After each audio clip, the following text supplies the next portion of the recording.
அப்பதான் உங்களுக்கு சீக்கிரம் வேலை முடியும். இந்த பக்கம் குழம்பு, இந்த பக்கம் சாப்பாடுன்னு வைக்கலாம். அப்ப 2 அடுப்பு கொடு, ஒரு அடுப்பு சும்மா பேருக்கு கொடுத்த மாதிரி கொடுக்க கூடாது அப்படின்னு சொல்லி அதையும் கொடுக்குறாங்க. டெலிவிஷனையும் டெலிவிஷன் வந்து ரொம்ப டெலிவிஷன் இஸ் அ டெக்னாலஜி, சரியா? எளிய மக்கள்கிட்ட அந்த டெலிவிஷன் டெக்னாலஜி போகாம இருக்கு. Science is common for every one, சரியா? அந்த மாதிரி அது போகவே இல்லை. அந்த விஷயம் அதுல மட்டும் கிடையாது. அதனால இப்ப இ கவர்னன்ஸையும் என்ன பண்றோம்னா, science is common for every ஒன்ன்ற மாதிரி இ கவர்னன்ஸை எவ்வளவுக்கு எவ்வளோ யூசர் ஃப்ரெண்ட்லியா மாத்தணும், எவ்வளவுக்கு எவ்வளவு சீக்கிரமா போகணும். நீங்க உண்மையா பாருங்க, தமிழ்நாடு கவர்மெண்ட் வெப்சைட்டை விட central government railway website, tax website ரொம்ப ஸ்லோவா இருக்கும். தமிழ்நாடு வெப்சைட் வந்து தமிழ்நாடு கவர்மெண்டோட வெப்சைட் ஸ்பீடா இருக்கும். சொல்லுங்க வேலு. அதுதான் நீங்க இந்த அடுப்பு விஷயம் சொன்னீங்கல்ல, அது வந்து ஒரு ஒரு பயங்கர பிராடரான விஷயம். அது வந்து சாதாரண விஷயம் கிடையாது. சும்மா நீங்க வந்து லேமா இருக்க மாதிரி தெரியும், பட் ஆனா அது வந்து அவ்வளோ டைம் சேவ் பண்ணும், அவ்வளோ ஒரு எஃபிஷியன்டான ஒரு ஐடியா அது. நீங்க அந்த அடுப்புன்றதை தாண்டி நீங்க எந்த விஷயம் எடுத்தாலுமே வந்து நான் லாஸ்ட் டைம் ஒரு கிளிப்பிங் எதிரே ஒன்று பார்த்தேன். இந்த ஆர்கன்ஸ்லாம் வந்து விற்க ஆரம்பிக்கிறாங்க. கோஸ்டல் ரீஜன்ஸ்ல இருக்க ஜனங்க வந்து பாவர்ட்டி ரீசனா வச்சு ஆர்கன்ஸ்லாம் விற்கிறாங்க. அதுல இருந்து ஒரு மாஃபியா, ஒரு மார்க்கெட் கிரியேட் ஆகுது, பிளாக் மார்க்கெட் கிரியேட் ஆகுதுன்றதுக்காண்டி அதை கண்ட்ரோல் பண்றதுக்கு பிரெயின்டெட் ஆன அவங்களுடைய ஆர்கன்ஸ் எல்லாம் வந்து எடுத்து யூஸ் பண்ணிக்கலாங்கிற மாதிரி கொண்டு வந்தது. லைக் ஸோ வந்து நிறைய வந்து ஒரு ஒரு ஒரு எப்படி சொல்றது, அவன் என்ன பண்ணுவான், இது இல்லைன்னா அவன் என்ன பண்ணுவான், அவனோட இடத்துல இருந்து யோசிச்சு பண்ண மாதிரியான நிறைய ஸ்கீம்ஸ் வந்து கலைஞருடைய விஷன்ல இருந்திருக்கு. ஸோ அதை வந்து இப்போ மேட்ச் பண்றதுக்கு பயங்கரமா இவங்க ட்ரை பண்றாங்க, எஃபோர்ட் போடுறாங்க. பட் அதான் உண்மை. நீங்க இப்ப தமிழ்நாடு தவிர்த்து வேற நார்த்தன் டிஸ்ட்ரிக்ட் இல்ல கேரளா கூட எடுத்துக்க, பக்கத்து டிஸ்ட்ரிக்ட் கேரளா எடுத்துக்க, பக்கத்து ஸ்டேட் கேரளா எடுத்துக்காங்களேன். அவங்கள்ட்ட வந்து அந்த இ கவர்னன்ஸ் எந்த எஃபெக்டிவா இருக்குன்னு பாருங்க. தமிழ்நாட்டோட இ கவர்னன்ஸ் எவ்வளவு எஃபெக்டிவா இருக்குன்னு பாருங்க. சொல்லுங்க. ரெண்டுமே நான் யூஸ் பண்ணிருக்கேன். கம்பேரிட்டிவ்லி இதுதான் ஃபாஸ்டா இருக்கு. அது 2023 தானே இவரை மாத்துனது. ஆமா ஆமா, 2023 இ பெட்டகம்னு ஒரு ஆப், ஒரு ஒரு பிளாக் செயின் டெக் மாதிரி ஒரு இது ரிலீஸ், ஒரு ஆப் ஒன்று லான்ச் பண்றாங்க. அந்த ஆப்ல வந்து உங்களோட டாக்குமெண்ட்ஸ் எதுவுமே மிஸ் ஆயிராத மாதிரி உங்களோட டாக்குமெண்ட்ஸ் எல்லாம் ஒரு டொமைனுக்கு கீழே வச்சுக்கிற மாதிரி ஒன்று, உங்களோட சர்டிபிகேட்ஸ் எல்லாம் அதுல சேவ் பண்ணி வச்சுக்கிற மாதிரி ஒரு ஆப்ஷன் இருந்துச்சு. அதுவுமே ஒரு நல்ல ஐடியா தான். இது எங்க இருக்கு அது எங்க இருக்குன்னு தேடாம அதை லாகின் பண்ணி எடுத்தீங்கன்னா உங்க சம்மந்தப்பட்டது பர்த் சர்டிபிகேட்டா, கம்யூனிட்டி சர்டிபிகேட்டான்னு வரிசையா அது எல்லாமே அதுலயே வந்து நீங்க ஃபைல் பண்ணி வச்சுக்கலாம். ஸோ அந்த மாதிரி அதுவுமே ஒரு நல்ல ஆப்ஷன் தான். அதுவுமே யார் கொண்டு வந்தான்னு தெரியல. இவர் கொண்டு வந்தாரா இவருக்கு முன்னாடி இருந்தவங்க கொண்டு வந்தாங்களான்னு தெரியல. இவங்க தான் கொண்டு வந்தாங்க. அதுவுமே ஒரு நல்ல ஐடியா. ஸோ நான் பார்த்த நான் வெளியில இருந்து ஒரு அவுட் சைடரா அப்சர்வ் பண்ண வரைக்குமே இது வந்து பயங்கர எஃபிஷியன்டான ஒரு மாடல் தான். அதே இ கவர்னன்ஸ்ல டிஎன்பிசியோட வெப்சைட் போங்க. யாரெல்லாம் இங்க டிஎன்பிசி படிக்கிறீங்களோ, கீழே இருக்க லிசனர்ஸோ இல்ல மற்றவங்களோ இல்ல உங்களுக்கு தெரிஞ்சவங்க படிச்சா கூட அவங்களுக்கு கைட் பண்ணுங்க. ஃபுல் மெட்டீரியல் ஃப்ரீயா கிடைக்கும் டிஎன்பிசி வெப்சைட்ல. ஆமா ஆமா ஆமா, நானே டிஎன்பிசி ஆஸ்பிரண்ட் தாயா.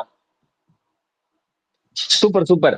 உனக்கு மெட்டீரியல்ஸ் எல்லாமே வந்து இப்ப முன்னாடி கிடைக்காது டிஎன்பிசி வெப்சைட்ல. இப்ப உனக்கு மெட்டீரியல்ஸ் கிடைக்கும். ஓல்டு புக்ஸ் புது புக்ஸ் ரெண்டும் டவுன்லோட் பண்ணிக்கலாம். அதுக்கப்புறம் கிளாஸஸ், ஆன்லைன் கிளாஸஸ் போயிட்டு இருக்கு. வச்சிருப்பானுங்க சமச்சீர் ஓல்டு நியூன்னு சொல்லி 2 இருக்கும். அதை தேடி ஆமா அதெல்லாம் வந்து இதுல கொண்டு வந்துட்டாங்க வெப்சைட்ல. ஆமா, நீங்க அது தனியா புக்ஸ் எல்லாமே டவுன்லோட் பண்ணிக்கலாம். பிளஸ் அது மட்டும் இல்லாம நோட்ஸ், அப்புறம் பழைய கொஸ்டின் பேப்பர்ஸ் அதை டவுன்லோட் பண்றதுக்கும் உங்களுக்கு டிஎன்பிசில வந்து எல்லா வாய்ப்பும் கொடுத்துட்டாங்க. இதுக்கு முன்னாடிலாம் அது கிடையாது. ஏன்னா நீங்க டிஎன்பிசி அப்ளை பண்றதே கஷ்டம் முன்னாடிலாம். இப்போ உங்களுக்கு வந்து எல்லா நோட்ஸ் எல்லாமே உங்களுக்கு கிடைக்கும். நீங்க பெருசா வெளியே செலவு பண்ண தேவையில்ல. அதை தாண்டி நீங்க வந்து ஒரு ஸ்டடி ரூம் மாதிரி உட்காந்து படிக்கணும். ஒரு நிமிஷம் வேலை, ஸ்டடி ரூம் மாதிரி உட்காந்து படிக்கணும் இப்படிலாம் இருந்துச்சுன்னா டிஎன்பிசி வந்து நான் முதல்வன் திட்டத்துக்குள்ளேயும் வருது. அப்ப நீங்க நான் முதல்வன் திட்டத்துல வந்து ஜஸ்ட் ஒரு 100 மார்க் ஒரு பேசிக் டெஸ்ட் மாதிரி இருக்கும். அதை நீங்க அட்டன் பண்ணிட்டு நீங்க நான் முதல்வன்ல போயிட்டீங்கன்னா உங்களுக்கு ஸ்டடி ரூமோ இல்ல ஸ்டைஃபண்டோ அதுவும் கிடைக்க வாய்ப்பு இருக்கு டிஎன்பிசி படிக்கும் போதே. சொல்லுங்க வேலு. ஆமா, 1000 ரூபீஸ். ஆனா நீங்க பிரிலிம்ஸ் பாஸ் ஆயிருக்கணும். இல்ல இது டிஎன்பிசிக்கும் குரூப் 1 குரூப் 2 பிரிலிம்ஸ் நீங்க முடிச்சிட்டீங்கன்னா மெயின்ஸ் நீங்க ப்ரிப்பேர் பண்றீங்கல்ல, மெயின்ஸ்க்கு ப்ரிப்பேர் பண்றதுக்கு உங்களுக்கு ஸ்டைஃபண்ட் இருக்கு. பிரிலிம்ஸ்க்கு கிடையாது. பிரிலிம்ஸ் நீங்களா பாஸ் ஆயிருக்கணும். பிரிலிம்ஸ் முடிச்சுட்டு நீங்க மெயின்ஸ் ப்ரிப்பேர் பண்ற டைம்ல வந்து உங்களுக்கு ஸ்டைஃபண்ட் தராங்க. நான் ஐயோ, முதல்வன்ல. நீங்க சொன்னீங்க டிஎன்பிசில முன்னாடி மாதிரி அந்த வெப்சைட்ல எல்லாம் இருக்காதுன்னு. முதல்ல முன்னாடி மாதிரி டிஎன்பிசில கன்சிக்யூட்டிவ் எக்ஸாம்ஸே இருக்காது. ஒரு வருஷம் வந்தா இன்னொரு வருஷம் வராது, ஆல்டர்னேட்டிவ் இயர்ஸ்ல தான் வரும். இந்த வாட்டி 24 வந்துட்டு 25 எக்ஸாம்ஸ் வைக்கிறதே பெரிய விஷயம். இப்ப வந்து இதோட குரூப் ஒன்னு ரிசல்ட் எனக்கு எனக்கு ஆச்சரியம்யா. போன வருஷம் குரூப் ஒன்னு வச்சாங்க, இந்த வருஷமும் குரூப் ஒன்னு வைக்கிறாங்கயா. அததான் சொல்றேன். குரூப் ஒன் போன வருஷம் நான் வந்து ஃபெயில் ஆகி உட்காந்துருந்தேன். சரியான கடுப்புல இருந்துச்சு. என்ன இப்படி ஆகி போச்சேன்னு பார்த்தா கரெக்டா 2 வாரத்துல வந்து அடுத்த வருஷத்துக்கான டைம் டேபிள் சொல்லி எல்லா எக்ஸாம் வைக்கிறாங்க. அதே அப்புறம் எல்லா எக்ஸாம் வைப்பாங்கன்னு சொல்லி பார்த்தா இருக்கு 1, 4, 2 எல்லாமே இருக்கு. அது வந்து அப்பா இந்த வாட்டி விட்டுறக்கூடாதுன்ற மாதிரி உட்காந்து மாக்கு மறுபடியும் அந்த வருஷத்துலயே படிக்க ஆரம்பிச்சேன். அதுதான் இந்த வருஷம் இத இதோட சீரியஸ்னஸ் எல்லாருக்கும் புரியாது.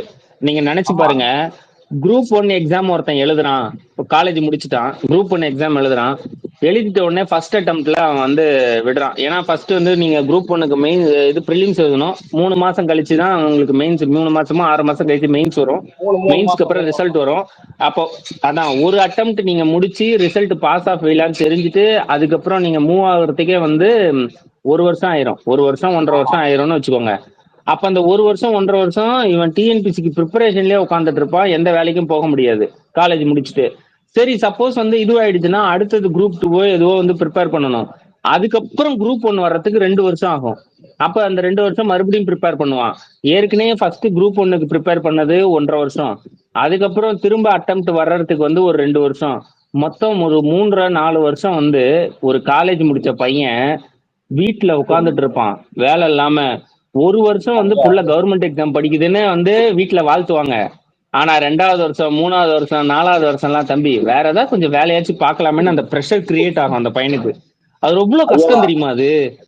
இங்க பாருங்க, நீங்க சொல்ல சொல்ல அப்படியே கலந்து ரத்த கண்ணீரோட உட்காந்துருக்கேன். 5 வருஷமா உட்காந்துருக்கேன், இப்படிதான் உட்காந்துருக்கேன். இதுதான் வந்து ஒரு யதார்த்தம், ஒரு எனக்கு ஆஸ்பிரண்ட் லைஃப்ல வந்து. இல்லையா, உண்மையா நான் எப்பவுமே வந்து அரசியலை எப்படி பேசுவேன்னா, ஒருத்தரவங்க அந்த அந்த திட்டத்தை அனுபவிக்கிறவங்களோட உணர்வுல இருந்து தான் நான் அரசியலே பேசுவேன். எனக்கு உண்மையாவே குரூப் 1 வந்து போன வருஷம் வந்துட்டு இந்த வருஷம் வந்துருச்சுன்னு ஒண்ணு, உண்மையாவே ஆஸ்பிரன்ஸ் எல்லாம் பார்க்கும்போது எனக்கு சந்தோஷமா இருந்துச்சு.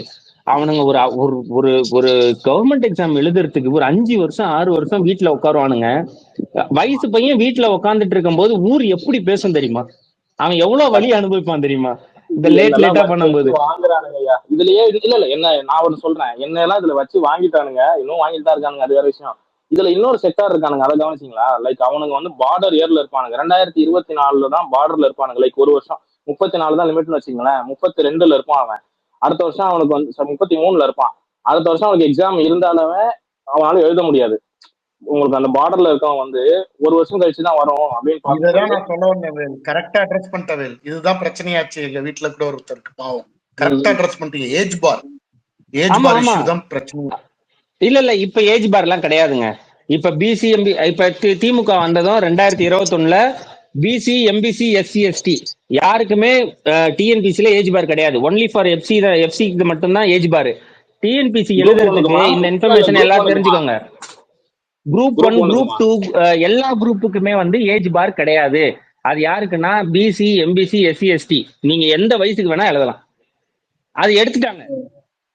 அதனாலதான் இந்த வருஷம் டிஃபிகல்ட்டி எடுத்துட்டாங்க. அதனாலதான் இந்த வருஷம் டிஃபிகல்ட்டி அதிகமா இருந்துச்சா? ஆமா, டிஎம்கே வந்ததும் ஏஜ் பார் எடுத்துட்டாங்க.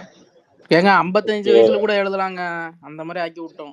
ஆமா ஆமா, 55 வயசு வரைக்கும் இல்ல 4க்கு மட்டும் இருந்துச்சு முன்னவேல. இப்ப வந்து குரூப் 1க்கும் இருக்கு. குரூப் 1க்கும் பிசி எம்பிசி எஸ்சி எஸ்டி யாருக்குமே வந்து ஏஜ் பார். எஃப்சிக்கு மட்டும் இருக்கு. அதாவது முன்னேறிய வகுப்பினருக்கு மட்டும்தான் ஏஜ் பார். ஏன்னா இல்ல அப்ப வந்து காம்படிஷன் வந்து செம்ம டஃபா இருக்கும். என்ன கேட்டா ஏன் சொல்றேன்னா, ஒரு 30-35 வயசு. ஆமாங்க, காம்படிஷன் டஃப் ஆகுறது ஓகே. காம்படிஷன் டஃப் ஆகுது. டஃப் ஆகும்போது இந்த பக்கம் வந்து உள்ள ஆட்கள் எடுக்கிற வேகன்சியும் இன்க்ரீஸ் பண்றாங்க. வருஷம் எக்ஸாம்ஸ் வைக்கிறாங்க, மெட்டீரியல்ஸும் கொடுக்குறாங்க, எல்லாமே அவங்க பண்றாங்க. ஏன் காம்படிஷன் இன்க்ரீஸ் ஆகுதுன்னா, எவ்வளவு நாள் தான் டிஎன்பிசில எஃப்சி மட்டும் உட்கார்ந்துட்டு இருப்பான்? பிசி எம்பிசி எஸ்சி எஸ்டி வாங்கன்றதுக்கு தான் இதை உடைச்சு விட்டது. இல்ல காம்படிஷன் இன்க்ரீஸ் ஆகுது. நான் என்ன சொல்றேன்னா, நான் சொல்றது வந்து இன்டெலெக்சுவலா சொல்றேன். நான் சோசியலா நீங்க சொல்றீங்க, இன்டெலெக்சுவலா எந்த விஷயத்துல சொல்றேன்னா, அந்த ஒரு 30-35 வயசுல இருக்கவங்க வெட்டரன்ஸ். அவங்க வந்து அந்த வந்து பயங்கரமா டியூன் ஆகி சூப்பரா எழுதுற அளவுக்கு இருக்கும். பட் அவனுக்கு வயசு இருக்காது. இப்ப இதை நீங்க உடச்சு விட்டோம்னா என்ன ஆகும்னா, புதுசா வர்றவன் பழசா வர்றவன் எல்லாருமே அந்த வெட்டரன்ஸ்ட மாட்டி படாத பாடுபடுவான். அவன் வந்து செமையா வந்து ப்ரிப்பேர் பண்ணிட்டு இல்ல வந்து எழுதுவான். முதல்ல ஒரு 3 வருஷம் 4 வருஷம் அப்படி இருக்கும். அதுக்கப்புறம் வந்து சரியாயிரும். ஏன்னா ஏஜ் பார்ன்ற கேட்டகரினாலேயே, ஏன்னா இப்ப இப்ப நீ சொன்னல, இப்ப வந்து ஒரு முன்னேறிய வகுப்பினர் வந்து ஒரு சங்கர் ஐஏஎஸ் அகாடமி, அந்த இந்த அகாடமின்னு எங்கேயாவது போய் காசு உட்காந்து கொடுத்து படிச்சிருவான். இப்ப நீ நானு என்ன மாதிரி ஆளு, உன்ன மாதிரி ஆளு, சென்னை மாதிரி ஆளு எல்லாம் வந்து இன்ஸ்டிடியூஷன்ல போய் காசு செலவு பண்ண முடியாம மெட்டீரியல்ஸ் ஸ்கூல் புக் வாங்கி படிச்சுட்டு உட்காந்துட்டு இருப்போம். நம்ம 4-5 அட்டம் எழுதுவோம். ஆனா அந்த முன்னேறிய வகுப்பினர் வந்து இன்ஸ்டிடியூஷன் வழியா அவன் டக்குன்னு போயிடுவான். ஆனா நம்ம நம்ம இந்த மாதிரி 2-3 அட்டம் நம்ம உட்கார்றதுனால ஏஜ் பார் ஆயிடுது. அப்ப நம்மளுக்கு இல்ல வாய்ப்பு கிடைக்க மாட்டேங்குது. அப்ப இல்ல என்ன நீங்க பண்ணாங்கன்னா சொல்லும்போது பிசி எம்பிசிக்கு உடைச்சு விடு ஏஜ் பார்ன்னு எடுத்துட்டாங்க. நீங்க சொல்லும்போது நான் இன்னொன்னு சொல்றேன். நான் வந்து இதை சொல்லாம இருக்க கூடாது. நான் வந்து சங்கர்ல தான் படிச்சேன் 2 வருஷம். நான் ப்ரிவிலேஜ் தான், ஓகேவா? அதாவது எங்க பேரண்ட்ஸ் ப்ரிவிலேஜ் கிடையாது, பட் எனக்கு வந்து அம்யூனிட்டிஸ்லாம் கரெக்டாக தான் பண்ணி கொடுத்தாங்க. என்னாலேயே அதை கிளியர் பண்ண முடியலன்னா எனக்கு கீழே இருக்கிறவன் வந்து அதை எப்படி கிளியர் பண்ணுவான்றதை யோசிச்சு பார்த்தாலே கொஞ்சம் என்னடா அது, நம்ம கொஞ்சம் சொகுசா தான் இருக்கிறோம் போல, படிக்கிறவன் தான் இன்னும் கஷ்டப்பட்டு படிச்சுன்னு இருக்கு ஒரு உணர்வு இருக்கு நமக்கு. அந்த இந்த ப்ரிவிலேஜ் இந்த அகாடமில சேர்ந்து படிக்க முடியாதவனா என்ன பண்ணுவான் அப்போ? அதனால தானங்க நம்ம நீட்டை எதுக்குறோம். கரெக்ட் தான். இப்ப ஏஜ் பாரை எடுத்ததே அவங்களுக்காக தான் வேலு. இன்ஸ்டிடியூஷன்ல சேராம படிக்கிறவங்க டிஎன்பிசிக்கு பல பேர் இருக்காங்க. அவங்களுக்கு வந்து பரவாயில்ல, அவங்க இன்னொரு அட்டெம்ப்ட் பண்ணட்டுமே, அவங்க அப்படின்னு தான் நம்ம விட்டு வச்சிருக்கிறதுனால தான் ஏஜ் பார் எடுத்தது. எந்த வருஷம் வந்து டிஃபிகல்ட் ஆச்சு? இது எப்ப ரிமூவ் பண்ணாங்க? எந்த வருஷம்? 2023. 23. Okay okay. வா சபா பேசு. வணக்கம் கைஸ். மீட்டிங் நடுவில் வந்திருக்கேன். இப்போதான் நியூஸ் பார்த்தேன், பரந்தூர்ல பத்திரப்பதிவு ஒர்க் பண்ணி ஸ்டார்ட் பண்ணிட்டு இருக்காங்க. சீக்கிரமா தலைமை செயலகத்துக்கு யாராவது வர சொல்லுங்க. இல்ல யாரையாவது சீக்கிரமா தலைமைச் செயலகத்துக்கு கூட்டு வாங்க. ஒன்றும் பிரச்சனை கிடையாது. தலைமைச் செயலகத்துக்கு கூட்டு வந்தா அரசு செய்யப்படும், அதுவும் இப்பயும் சொல்லி. அப்புறம் வந்து எங்க கண்டு பயந்துட்டாங்கன்னு சொல்லாதீங்க. அதே மாதிரி இப்பயும் உங்களுக்கு ஐடியா அது இல்ல ஒரே நிமிஷம் இல்லை. அப்படி தலைமைச் செயலகத்திலிருந்து எப்படி தப்பிக்கணும்னு நீங்க ஐடியா கேட்டீங்கன்னா அண்ணாமலைகிட்ட கேளுங்க. ஆட்டோ எடுத்துட்டு வருவாரு, அவர் அழகா உங்களை கூட்டின்னு போயிடுவாரு. இல்ல நாங்க வந்து அதெல்லாம் கிடையாது. நாங்க கொஞ்ச நாள் கழிச்சு ரீசன் சொல்லுவோம். தலைமைச் செயலகத்துக்கு வர்றதுக்கு பர்மிஷன் கேட்டா யாருமே கொடுக்கல. அதெல்லாம் கொடுக்க மாட்டாங்கடா, அப்பாயின்மெண்ட் வாங்கிட்டு வர்றோம். வேலு ப்ரோ நான் உங்களுக்கு சொல்லிடுறேன், உங்களை மாதிரி பல டிஎன்பிசி ஆஸ்பிரன்ஸ் எல்லாரும் சொல்றேன், நெக்ஸ்டும் திமுக தான் வரும். இன்னும் 1 வருஷம் பேலன்ஸ், நெக்ஸ்ட் 5 வருஷம் திமுகவோட ஆட்சி இருக்கும். இந்த 6 வருஷத்துல கஷ்டப்பட்டு நீங்க டிபார்ட்மெண்ட்டுக்குள்ள எங்கேயாவது போயிருங்க. ஏன்னா அதுக்கப்புறம் வரவன் அதுக்கப்புறம் திமுக தான் வரணும்னு நம்ம ஆசை, அதுக்கப்புறம் என்ன நடக்கும்னு நமக்கு தெரியாது. அதனால சொல்றேன், இந்த 6 வருஷம் எல்லா ஃபீசிபிலிட்டியும் திமுக உங்களுக்கு ஓபன் பண்ணி விட்டுருச்சு, விட்டுறாதீங்க மக்கா, அவ்வளவுதான். உள்ள போயிடுங்க வேலு. கரெக்ட், அதுதான் ப்ரோ. இந்த வருஷம் ஆமா சொல்ல மறந்துட்டேன், இந்த 1 ரிசல்ட் எப்பங்க வரும்? எப்பவும் போல 1 மாசத்துல விட்டுருவாங்க. இந்த வருஷம் இன்னும் வரல. எது ப்ரோ? குரூப் ஒன் ரிசல்ட் எப்பங்க வரும்? அதெல்லாம் பார்த்துன்னு இருக்கேன். நெக்ஸ்ட் மந்த் ஸ்டார்டிங் இல்ல இந்த மந்த் எண்டு வந்து சொல்லுவதாக நியூஸ் பார்த்த மாதிரி ஞாபகம். ஏன்னா டிஎன்பிசி டைரக்டர் வந்து டக்குனு ஒரு குண்டத்துக்கு போட்டாரு. என்ன மேட்டர்னா 2 மாசத்துல ஏன்னா நீங்க மெயின்ஸ்க்கு ப்ரிப்பேர் பண்ணணும் இல்லையா, அதானே? அதான் 2 மாசத்துல ரிசல்ட், 3 மாசத்துல மெயின்ஸா? எப்படா 1 மாசத்துல ப்ரிப்பேர் பண்றதுன்ற மாதிரி இருந்துச்சு. இன்னும் எதுவும் தகவல் வரல, அதான் வெயிட் பண்ணிருக்கீங்க. அதுக்கப்புறம் இல்ல நீங்க ரிசல்ட்டுக்கு வெயிட் பண்ணாதீங்க. நீங்க பிரிலிம்ஸ் எழுதின எல்லாரும் மெயின்ஸ்க்கு ப்ரிப்பேர் பண்ண ஸ்டார்ட் பண்ணிடுங்க. ரிசல்ட் வரட்டும், நீ மெயின்ஸ்க்கு ப்ரிப்பேர் பண்ணிக்கிட்டே இரு. கரெக்ட், அதுதான் அப்படியேதான் போயிட்டு இருக்கு. சும்மா போறோம் எழுதி பார்க்கணும்னா 2 நாள்ல போர் வேற வருது.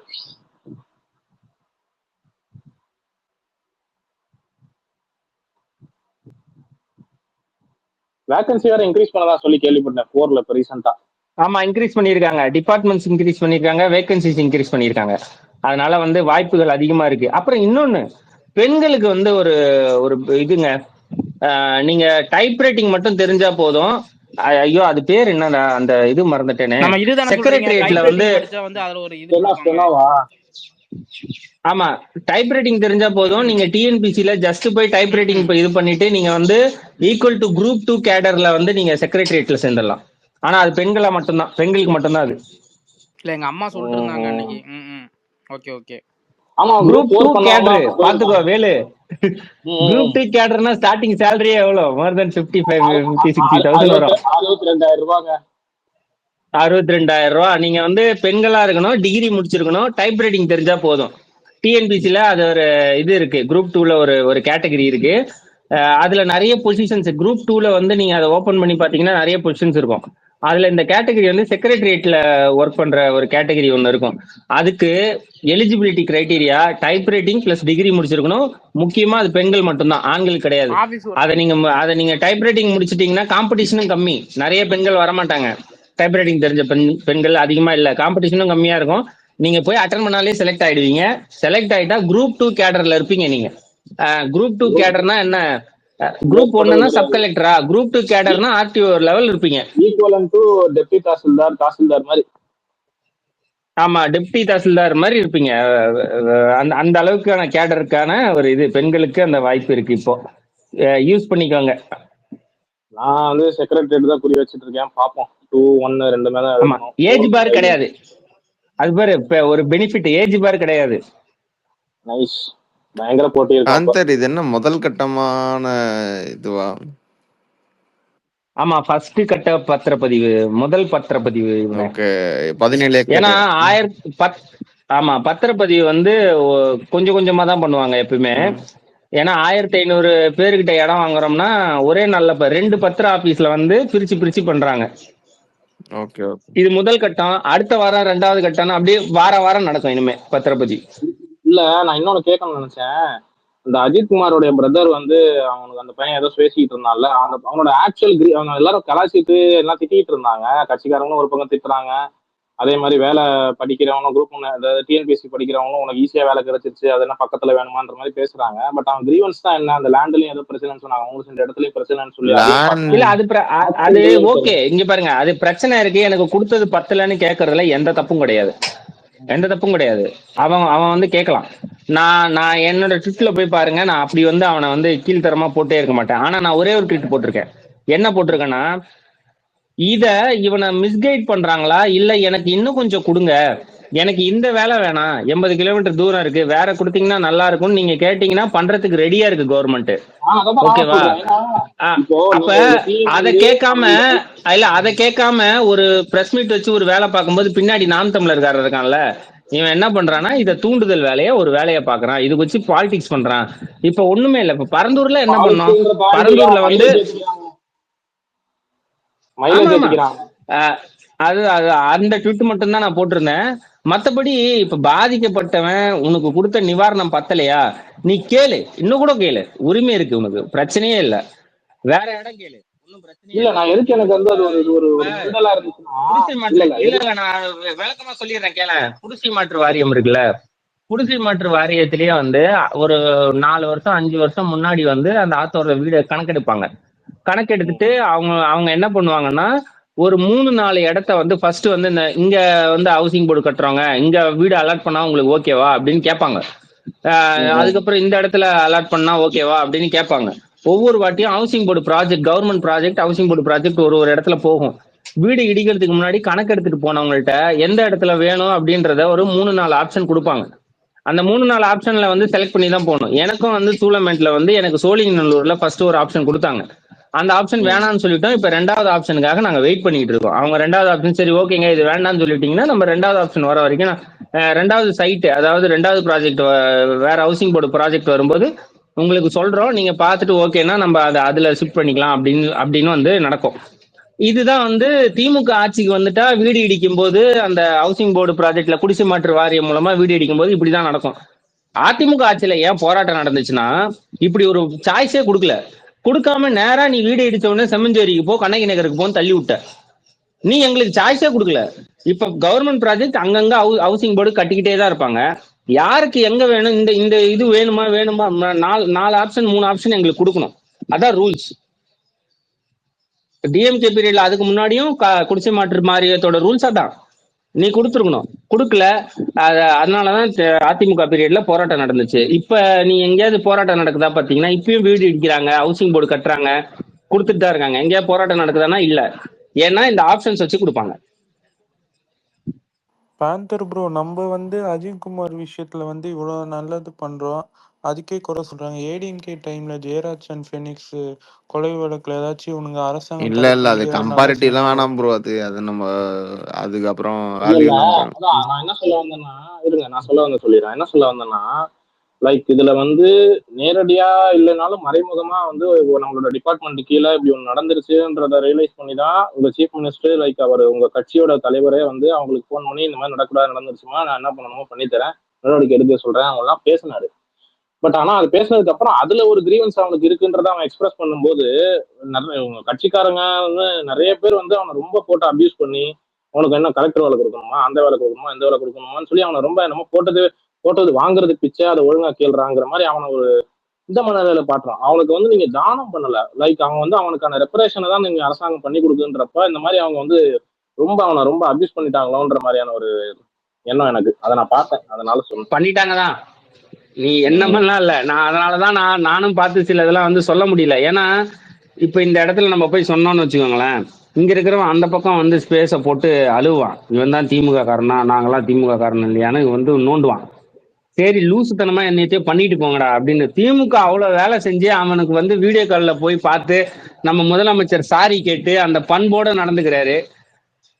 ஆனா நீ என்னடானா போட்டு திட்டிக்கிட்டு இருக்க. நீ அவனை வச்சு அரசியல் பண்ணதான் செய்வானுங்க. திமுக மேல வெறி இருக்கும், பண்ணதான் செய்வானுங்க. அதுக்கு நீ வெயிட் பண்ணி அவனை நீ திட்ட தேவையில்ல. அவன் பின்னாடி யாரு இருக்கான்னு எக்ஸ்போஸ் பண்ணு. அவன் பின்னாடி ஒருத்தன் நாம் தமிழர்னு ஒருத்தன் நின்னுதான், இவன் தான் இந்த பையனை தூண்டி விடுறான் அப்படின்னதான் எக்ஸ்போஸ் பண்ணிட்டு போ. உனக்கு பெரிய இவரு கலெக்டர் வேலை தரட்டுமா, உனக்கு நீ இந்த சீட் இப்படிலாம் ஏன்டா பேசுறீங்கன்னு தான் இருந்துச்சு. சரி நம்ம சொல்ல முடியாதுன்னு விட்டுட்டோம். ஆனா ரெண்டு விஷயம் இது சொல்லிடுறேன், இருங்க நம்ம தரப்புல சொல்லிடுறேன். அந்த பையனுக்கு இப்போ கவர்மெண்ட் நம்ம முதல்வர் சாரி கேட்டு அதை நக்கல் பண்ணிருப்பானுங்க, அது வேற விஷயம்னு வச்சுக்கோங்களேன். அவர் இந்த அளவுக்கு இறங்கி பேசியிருக்காரு, அவனோட உரிமையை தான் அவர் கொடுத்துருக்காரு. அவன் வேங்கலாம், புரியுதுங்களா? அவன் இன்னும் கேட்கலாம், எனக்கு காம்பன்சேஷன் சரியில்லை, இன்னும் கொஞ்சம் அதிகமாக நீங்கள் தரலாம், எனக்கு இன்னும் கொஞ்சம் எக்ஸ்ட்ரா நீங்கள் ஏதாவது பண்ணி தரலாம், எங்கள் வாழ்வாதாரம் எந்த அளவுக்கு இருக்கு அப்படின்னு சொல்லலாம்.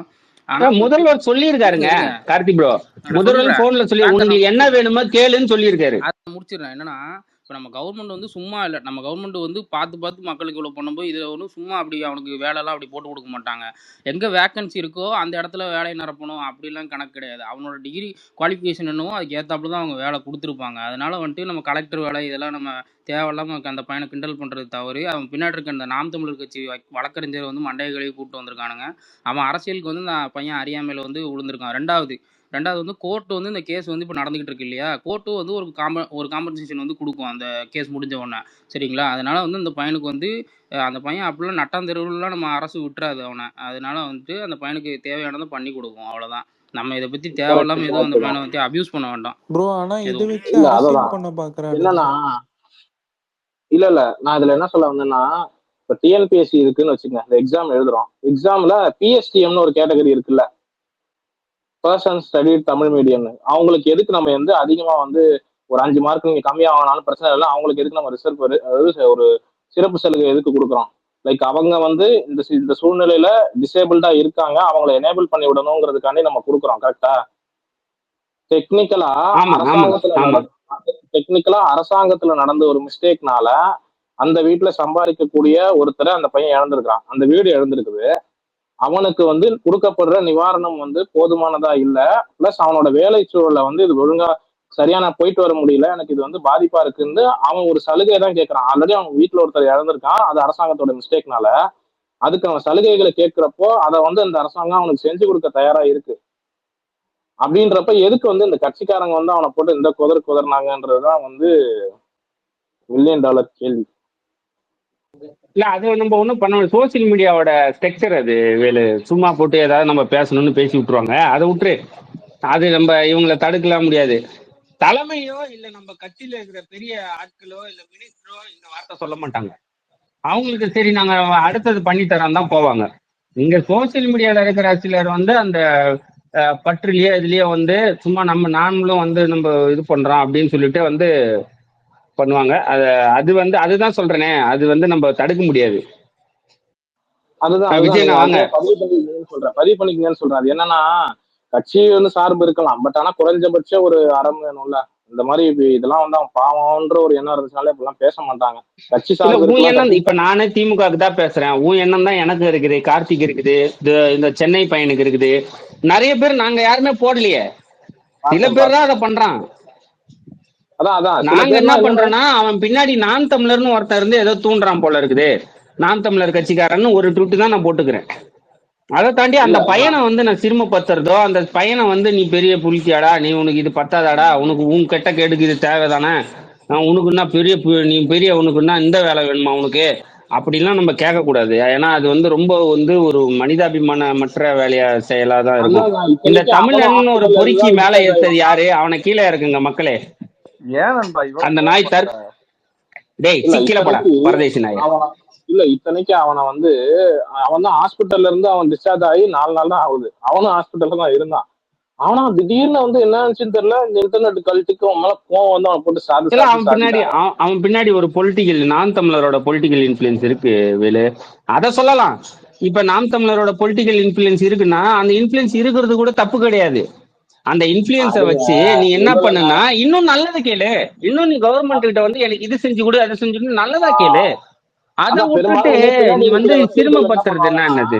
இல்ல ஒன்றும் இல்லை, பெரும்பாலும் இந்த மாதிரி நியூஸ் பின்னாடி கார்டு இருக்கிற வேலு வேலு வக்கீல்கள் வந்து வேலு பிரதர், ஒன்றும் இல்லை, நியூஸ் கார்டில் வந்து அவன் அந்த பையனோட டோனை வந்து தப்பாக பிரதிபலிச்சுட்டாங்க, அவ்வளோதான். நாம் தமிழர்காரன் பின்னாடி அறியாமல அந்த பையன் பேசுகிறான். நியூஸ் கார்டு எப்படி போட்டானுங்க, அந்த பையன் வந்து ஏதோ ஆட்டிடியூட திமுறா பேசிட்டு இருக்க மாதிரி போட்டு இது பண்ணி விட்டானுங்க. அதனால தான் அந்த கோவம் எழுந்திருக்குமோன்னு நான் தோணுது. மற்றபடி ஆனா நான் ஏன் என்ன சொல்றேன்னா, நீங்க பேசுனீங்கன்னு நான் சொல்ல வரல. பட் ஆனா திமுகவுக்கு உங்க கட்சிக்கு ஆதரவா பேசக்கூடிய பெரிய பெரிய ஐடிங்க எல்லாம், அதாவது தலைமையிட்டே நேரடியா வந்து சோசியல் மீடியால இன்டராக்ட் பண்ணக்கூடிய ஐடிங்க எல்லாம் அவனை வந்து ஒரு மாதிரி டிஃபைம் பண்ணி பேசுறது வந்து இப்ப தப்பா இருந்துச்சு. இன்னும் அது இப்படி பண்றீங்கன்ற மாதிரி இருந்துச்சு. அதையும் தான் சொல்லணும்ல, அதுக்காக சொன்னேன், வேற ஒண்ணும் இல்ல. பிளஸ் அந்த வக்கீல் பின்னாடி அவங்களுக்கு பின்னாடி நின்று நாம் தமிழரோட செயல்பாடு இருக்கிறதுனால கொஞ்சம் கோபம் வருங்க. மத்தவங்களுக்கு கோபம் வரும். என்னடா நம்ம இவ்வளவு பண்ணியும் நீ நம்புறியடா, அவங்கள போய் நம்புறியடா அப்படின்ற கோபத்துல பேசியிருப்பாங்க. பட் அது வந்து கட்சியோட நிலைப்பாடு இல்லன்றேன், அது சோசியல் மீடியா நிலைப்பாடு, சோசியல் மீடியால இருக்கிற சில பேரோட நிலைப்பாடு. அது கடந்து பின்னாடி இந்த வக்கீல் எந்த கட்சி வக்கீல், இப்போ வந்து நாம் தமிழர் வக்கீல்னாலும் சரி, இந்த பக்கம் ஏடிஎம்கேல இருந்து ஒருத்தவங்க இருப்பாங்க, அவங்க நின்னாலும் சரி, எந்த வக்கீல் நின்னாலும் இந்த மாதிரி பாதிக்கப்பட்டவங்க பின்னாடி நின்று நான் இவங்களுக்கு ஒண்ணு வாங்கி கொடுத்தேங்கிறது அவங்களுக்கு ஒரு லேபிள் மாதிரி. அதை வந்து அவங்க அந்த மைலேஜ் அவங்க ஏத்திக்கிறதுக்காண்டி எந்த வக்கீலா இருந்தாலும் அதை பண்ணுவாங்க. அதை நம்ம குறைன்னு சொல்ல முடியாது. அதுல கரெக்டான அந்த கிரீவன்ஸ் கரெக்டா இருந்துச்சுன்னா அது ஒரு அரசாங்கம் அதை வந்து கையில எடுத்து அதை அவங்களுக்கு பண்ணி கொடுத்துரும். அவ்வளவுதான். மற்றபடி அதுல அவங்க பின்னாடி நிக்கிறாங்கன்றத வந்து நம்ம பெருசுபடுத்த தேவையில்லைன்னு நான் சொல்லுவேன். ஏன்னா மைலேஜ் யாருக்கு இந்த மாதிரி கேஸ் நான் நின்று வாங்கி கொடுத்தேன்னு சொல்லுவாங்க. இல்ல அதை நான் இல்ல வேலு, அந்த பின்னாடி ஒருத்தன் நிக்கிறான்றத நான் பெருசுபடுத்துவேன். ஏன் படுத்துவேன்னா இது டைமிங் வந்து எலெக்ஷன் டைமிங். இது ஏன் அதை பண்ணணும்? நான் அந்த பையனை வந்து எந்த கிரிட்டிக்கலையும் எதுவும் பண்ண மாட்டேன். அந்த பையனை கிரிட்டிசைஸ் பண்றதோ, அந்த பையனை வந்து அசிங்கப்படுத்துறதோ அதை பண்ணக்கூடாதுன்றதுல என் நிலைப்பாடு ஸ்ட்ராங் தான். நீ சொல்ற நிலைப்பாடுல தான் நானும் இருக்கேன். ஆனா அதுக்கு பின்னாடி இருந்து ஒரு நியூஸ் மீடியாவும் ஊடக பிராத்தலும் நாம் தமிழர் கட்சியும் மற்றது ஒரு ஆதாயம் தேடிச்சுன்னு வச்சுக்கோங்க, அதை நான் வந்து பிரேக் பண்ணி தான் ஆகும். கரெக்ட். ஏன்னா வேற வழி, எலெக்ஷன் டைமிங் அது. ஏன்னா லைம் லைட்ல வைக்க பாக்குறானுங்க இந்த விஷயத்த, அந்த பையனை தூண்டி விட்டு லைம் லைட்ல வச்சு பெண அரசியல் பண்ண பாக்குறானுங்க. அதை நம்ம வந்து கேள்வி கேட்டுதான் ஆகணும். விஜய் என்ன பேசுங்கண்ணா. சரி. இப்போ வந்து அவங்களுக்கு கொடுத்த வீட்டு மனையில சிக்கல் இருக்குன்னா கண்டிப்பா அவர் வந்து கேட்கலாம். ஆனா அரசு பணியில சிக்கல் இருக்கு, எனக்கு வந்து காரைக்குடியில போட்டிருக்காங்க, என்னால வந்து 80 கிலோமீட்டர் வந்து போயிட்டு வர முடியாதுன்னு சொல்றதுதான் எனக்கு அதுவே ஆச்சரியமா இருக்கு. ஏன்னா அரசு பணி வந்து நான் வந்து இல்லண்ணா விஜய் என்ன பேசிட்டு இருங்க ஒரு நிமிஷம். வேலு பிரதர் வெயிட் பண்ணுங்க. தூரம் தான், 80 கிலோமீட்டருங்கிறது தூரம் தான். அரசு பணி கிடைக்கிறதுங்கிறது ரொம்ப முக்கியமான, இப்போ இந்த காலகட்டத்துல முக்கியமானது. அரசு வந்து அந்த பணி கொடுத்துருக்கு. இப்போ வீட்டு மனை பிரச்சனை இருக்குன்னா தாராளமா கேட்கலாம். ஏன்னா அவங்க அம்மா வந்து அங்க வந்து இருக்கிறாங்க, அவங்களுக்கு வேற ஒரு இடம் பார்த்து இந்த மாதிரி தூரமா இருக்கு, போக்குவரத்து சிக்கலா இருக்கு, அது கேட்கறதுல எந்த விதமான பிரச்சனையும் இல்லை, அது நியாயமானதான் அவங்க இந்த மாதிரி இருக்குதுன்னு. ஆனா எனக்கு புரியல, தூரம்னா இப்போ அரசு பணியில வந்து மாற்றம் பண்ணிட்டே இருக்கிறாங்கன்னா எனக்கு அது புரியல. நான் அதுக்கு தான் நான் திரும்பவும் வந்து அந்த விஷயத்துல எனக்கு உடன்பாடு கிடையாது. ஏன்னா அவங்க அங்க அந்த வேலை செய்துட்டு அதற்கப்புறம் அவங்க மாறுறதா இருந்தா கூட மாற்றம் இருக்கிறது வேற. ஆனா எனக்கு வந்து அந்த பணி வந்து அரசு பணிங்கிறது ஒரு நிரந்தரமான பணி, அவங்களுடைய வாழ்வாதாரத்துக்கு சிக்கல் இல்லாதது, அதுவும் அந்த என்ன சம்பளங்கிறதையும் பொது வெளியில சொல்லியிருந்தாங்க. இப்படி இருக்கிறதுல வந்து அவர் பேசுறாருன்னா கண்டிப்பா அதுல வந்து அதுக்கு பின்னாடி இருக்கிற அரசியல் கட்சி என்ன இருக்குதுன்னு அதெல்லாம் பேசிதான் அது எப்படி இல்ல பேசாம இருப்பாங்க. ஏன்னா நீங்க அப்படி ஆங்கில சொல்றீங்க. ஏன்னா அந்த பையனுக்குன்னு ஒரு வீட்டு சூழல்னு ஒண்ணு இருக்குல்ல, அவனோட வீட்டு சூழல்ன்றதையும் அவன் மனசுல வேலு வச்சு அவன் வேலு சொல்லியிருப்பான் இப்ப நீ தூரமா இருந்து. டிஎன்பிசி முடிச்சிட்டேன்னு வச்சுக்கேன். வேலு இப்ப நீ டிஎன்பிசி முடிச்சிட்டேன்னு வச்சுக்கேன், உனக்கு கண்டிப்பா சொந்த ஊர்ல போஸ்டிங் போட மாட்டாங்க. ஏன்னா அங்க வேக்கண்ட் இருக்காதுல்ல. வேக்கண்ட் இருக்காது. பிளஸ் அது போக இன்னொரு ரூல் டிபார்ட்மெண்டல் நாம்ஸ் ஒண்ணு இருக்கு. அவங்க அப்பாவோட மாவட்டம் ஆமா, எதுவோ அந்த ஒன்னு மாவட்டத்துல டிபார்ட்மெண்ட் நாம்ஸ்னு ஒண்ணு இருக்கு. இப்ப இன்னொன்னு, இப்ப இந்த பையனுக்கு எதர்ச்சியா இப்ப நடந்த ஒரு காம்பன்சேஷனுக்கு வேலை கொடுக்குறாங்க. முதல்ல அந்த இடத்துல இப்ப இவன் கேக்குற இடத்துல வேக்கண்ட் இருக்கணும்ல. அங்க யாராவது வந்து நீங்க இல்ல அங்க இருக்கிறவனை வந்து டிரான்ஸ்ஃபர் பண்ண முடியுமா? இப்ப நான் இந்த மாதிரி காம்பன்சேஷன் கொடுத்துருக்கேன், அவரை நான் இங்க எம்ப்ளாயா போட போறேன், அதனால உள்ளூர்ல இருக்கிற நீ வந்து வேற ஊருக்கு டிரான்ஸ்ஃபர் ஆகுன்னு அந்த எம்ப்ளாயை டிரான்ஸ்ஃபரும் பண்ண முடியாது. இது ஒரு காரணமாவும் சொல்ல முடியாது. அப்ப 80 கிலோமீட்டர் பக்கத்துல வேக்கண்ட் இருக்கு. அந்த வேக்கண்ட்ல போட்டுட்டு இன் ஃபியூச்சர் வந்து நீ டிரான்ஸ்ஃபர் ஆகிக்கிறதா வாங்கிக்கலாம் தானே? பண்ணலாம். புரியுதா? ஏன்னா இப்படிதானே கொடுக்க முடியும் கவர்மெண்ட் வேலை. ஏன்னா கவர்மெண்ட் வேலை வந்து அதே ஊர்ல வேக்கண்ட் வச்சிருக்க முடியாது. கஷ்டம் தானே. இப்ப நீ டிஎன்பிசி முடிச்சாலும் உனக்கு கிடைக்கிறது கஷ்டம் தானே.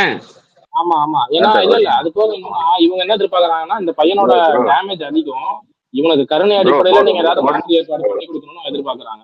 கொடுக்கலாம். யா வேக்கண்ட் இருக்கணும்ல. இல்ல அவனோட குவாலிஃபிகேஷனுக்கு ஏத்தாப்புல தாங்க கொடுத்திருப்பாங்க. கவர்மெண்ட் யோசிக்க இல்லைங்க, அதெல்லாம் இல்லைங்க. அவர் என்ன விரும்புறாரு, எனக்கு மதுரையில கொடுங்கிறாரு. அவருக்கு வந்து அந்த அவருடைய படிப்பு அதை பொறுத்து ஆவின்ல ஒரு வேலை கொடுத்துருக்காங்க காரைக்குடி ஆவின்ல, எனக்கு மதுரையில கொடுங்கிறாரு. அவ்வளவுதான். இப்போ அங்க கொடுக்கணும்னா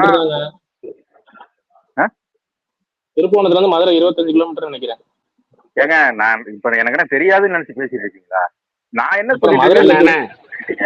அண்ணா விஜயண்ணா இருங்கண்ணே, பொறுமையா இப்ப இது பண்ணுங்க. இல்ல வேலு தப்பா போகுது, இருங்க இருங்க. இல்ல இல்ல மிஸ்கம்யூனிகேஷனா போகுது. விஜயண்ணா ஒரு நிமிஷம் இருங்க.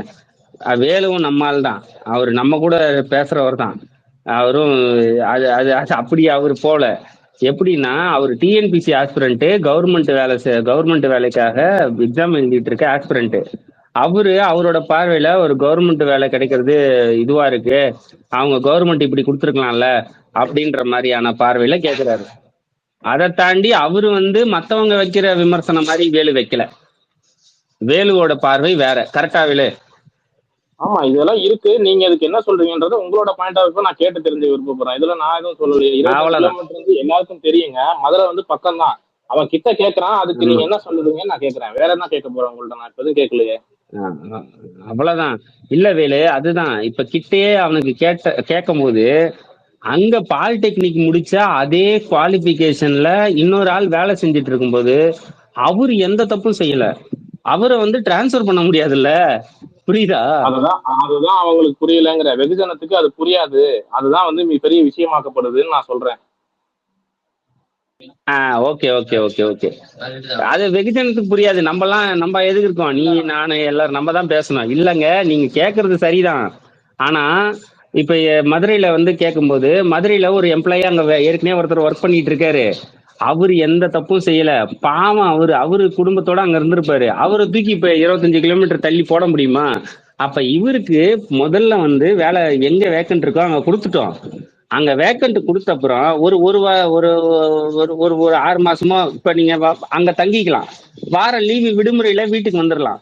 அங்க நீங்க தங்கி கொஞ்சம் வேலை பார்த்துட்டு 80 கிலோமீட்டர் தானே, ஒரு நாள்ல வந்து வந்துடலாம். கிட்டத்தட்ட 2 மணி நேரத்துல வீட்டுக்கு வந்துடலாம். நீங்க வந்து டெய்லி வந்து போகணும்னு அவசியம் இல்லை. வாரத்துல ஒரு நாள் வந்துட்டு போயிடலாம். ஏன்னா கவர்மெண்ட் வேலை செய்யற பல பேர் வேற இடத்துல தங்கி வேலை பார்க்கறவங்களாம் இருக்காங்க.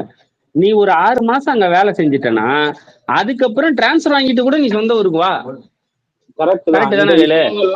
இந்த விஷயங்கள்லாம் எடுத்து மீடியேட் பண்ணக்கூடிய ஆள் அங்க இல்லைங்கிறது ஒரு பிரச்சனை. ஆமா ஆமா. ஏன்னா கவர்மெண்ட் வேலையில பல பேர் இருக்காங்க. எந்த வித ஒரு அவன் கோர்ட்ல கேஸ் போயிடுவான். எந்தவித பனிஷ்மெண்ட்டோ மெமோவோ இல்லாம ஒருத்தனை டிரான்ஸ்பர் பண்ணோம்னா அவன் கேஸுக்கு போயிடுவான்ல. ஏன்னா கவர்மெண்ட்ல இருக்க எல்லாரும் யூனியன்ல இருக்காங்க. கரெக்டா? நம்ம போய் அவனை வந்து எப்பா நான் உன்னை டிரான்ஸ்பர் பண்றேன், நான் இந்த காரணத்துக்காக டிரான்ஸ்பர் பண்றேன் அப்படின்னு சொன்னோம்னா, என்ன எதுக்கு டிரான்ஸ்பர் பண்ற, அவன் வேலைக்கு வர்றதுக்காக நான் என்ன தப்பு செஞ்சேன்னு கேட்டுட்டா ஒன்னும் பண்ண முடியாது. ஆமா, இந்த இதுல வந்து இது இது உன் மிஸ்டேக், இதுக்கு நான் ஏன் மாறணும் அவன் கேட்பான். அவன் கேட்பான். அப்ப அதனாலதான் வேக்கண்ட் எங்க இருக்கோ அவன் குவாலிபிகேஷனுக்கு இப்ப அந்த பையனோட குவாலிபிகேஷனுக்கு ஏத்த மாதிரி எங்க வேக்கண்ட் இருக்கோ கொடுத்துருக்காங்க. அது முழுக்க முழுக்க அந்த சுத்து வட்டாரத்துல பார்த்து 80 கிலோமீட்டர்லாம் அந்த வேக்கண்ட் இருக்குன்னு கொடுத்துருக்காங்க. இன் ஃபியூச்சர் அவன் மாறிக்கலாம், ஒன்னும் தப்பு இல்ல. மாறும்போது அவனுக்கு எந்த எந்த ஹசல் ஃப்ரீயா அவனுக்கு மாறுற மாதிரியான ஏற்பாடுகள் பண்ணி கொடுத்தா அவன் மாறிடுவான் ஈஸியா. இதை அவன் கன்வின்ஸ் ஆமா ஆயிடுவான். கண்டிப்பா. இப்ப அவன் வீட்டுக்கு பல பேர் வந்துட்டு போனாங்க, விஜய் ஆகட்டும், மத்த கட்சி ஆகட்டும், திருமாவளவன் ஆகட்டும், எல்லாரும் வந்து போனாங்க. இவனுக்கு அப்ப லிங்க்கும் வந்து இப்ப பரவலாயிருக்கு, இவன் வந்து ஃபெமிலியர் ஆயிட்டான். இவனால கண்டிப்பா வந்து இன்ஃபுளுன்ஸும் பண்ணி அடுத்த டிரான்ஸ்ஃபர் வந்தா எங்களுக்கு அங்க மாத்தி கொடுங்க இன்ஃபுளுன்ஸும் பண்ண முடியும். கரெக்ட் தானே? அந்த முகத்தை காமிச்சு வச்சுக்க முடியும்.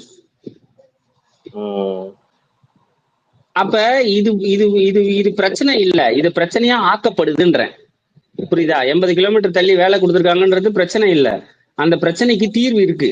அந்த பிரச்சனைக்கு தீர்வு என்னன்னா, இவரோட குவாலிபிகேஷன்ல 80 கிலோமீட்டர் தள்ளி வேலை கொடுத்துருக்காங்க. ஏன் கொடுத்துருக்காங்க அப்படின்ற பட்சத்தில் சுத்தி இருக்கிற இடத்துல வந்து வேக்கண்ட் கிடைக்கல, பக்கத்துல கொடுத்துருக்காங்க.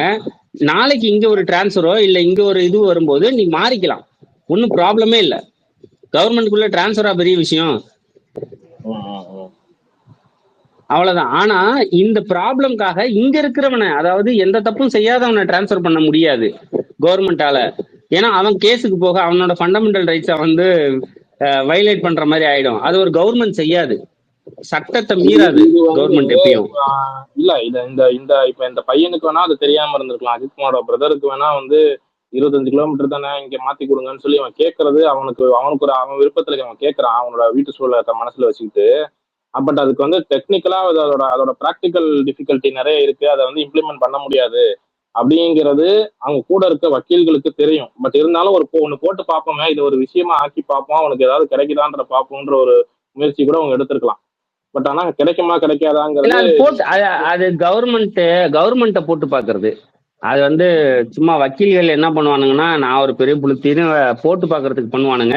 பட் அது கிடைக்காதுன்னு அவனுங்க வக்கீல்களுக்கும் தெரியும். பாசிபிள் இல்ல, கவர்மெண்டால இது பண்ண முடியாது அப்படின்றது அவனுங்களுக்கும் தெரியும். அவனுங்க ஒரு லைம் லைட்டுக்கு அந்த வேலையை பார்ப்பானுங்க, பார்த்தா பார்த்துட்டு போட்டுன்னு தான் சொல்ல முடியும். அதான் இப்போ எனக்கு வந்து இந்த மாதிரி சேனோஸ் நாளைக்கு உங்களுக்கு ஒரு கவர்மெண்ட் வேலை தரோம், நீங்க வந்து கர்நாடகா தமிழ்நாடு பார்டர்ல இருக்கிற பர்கூர் மலைப்பகுதியில இருந்து நீங்க 4 பள்ளத்தாக்கு ஏறி இறங்கி போனீங்கன்னா சொர்க்கம் பள்ளத்தாக்குன்னு ஒரு இடம் இருக்கு. அங்க ஒரே ஒரு குடிசை இருக்கும். அந்த குடிசையில நீங்க உட்காந்து அந்த பார்டரை மட்டும் பாத்துக்கிட்டா போதும், உங்களுக்கு மாசம் 50,000 சம்பளம்னா நான் இந்நேரம் நான் பெட்டி எடுத்து வச்சிட்டு இருப்பேன். என்ன அது வந்து நம்ம இங்க பேரு டிஎன்பிசிலேயே ஃபாரஸ்ட் ஆபீசருக்கு ஒரு இது வரும், குரூப் 2 வேலு ஃபாரஸ்ட் ஆபீசர் 204. ஆமா, ஃபாரஸ்ட் ஆபீசர் வரும். என்னன்னா தானோஸ் சென்னையில உட்காந்து எழுதுவான். அவன் சென்னையில பிறந்து வளர்ந்ததுல இருந்தெல்லாம் சென்னையில இருப்பான். அவனுக்கு வந்து அந்த பக்கம் வந்து மேற்கு தொடர்ச்சி மலையில வந்து ஃபாரஸ்ட் ஆபீசரா கொடுப்பாங்க. அவன் பொண்டாட்டி பிள்ளை விட்டுட்டு போயிட்டு இருப்பான். ஃபாரஸ்ட் ஆபீசரா இருந்துட்டு மிருகங்களோட பழகிட்டு அவன் வந்து அப்ப அதுக்கப்புறம் வந்து 1 வருஷம் அங்க ஒர்க் பார்த்துட்டு அதுக்கப்புறம் டிரான்ஸ்ஃபர் ஆகிப்பான். இங்க இந்த பக்கம் இல்ல, டிரான்ஸ்ஃபர் ஆகிறது இல்லாம குவார்டர்ஸ் ஏதாவது கிடைச்சதுன்னா ஃபேமிலியை கூட்டிட்டு போவான். குவார்டர்ஸ் உடனே கிடைக்காது, கொஞ்சம் லேட்டரா கிடைக்கும். நீ உள்ளுக்குள்ள ப்ரொமோஷன் வாங்கும்போது உனக்கு குவார்டர்ஸ் கிடைக்கும். அதுக்கப்புறம் இவங்களை கூட்டிட்டு போவான். ஸோ இந்த மாதிரி டிஎன்பிசி எழுதுறவங்களுக்கே வந்து யாருக்குமே சொந்த ஊர்ல போஸ்டிங் போடுறதுன்றது வந்து லக்கு.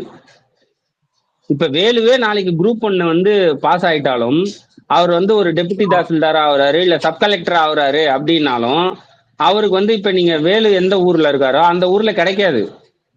நான் ஒரு ஊர்ல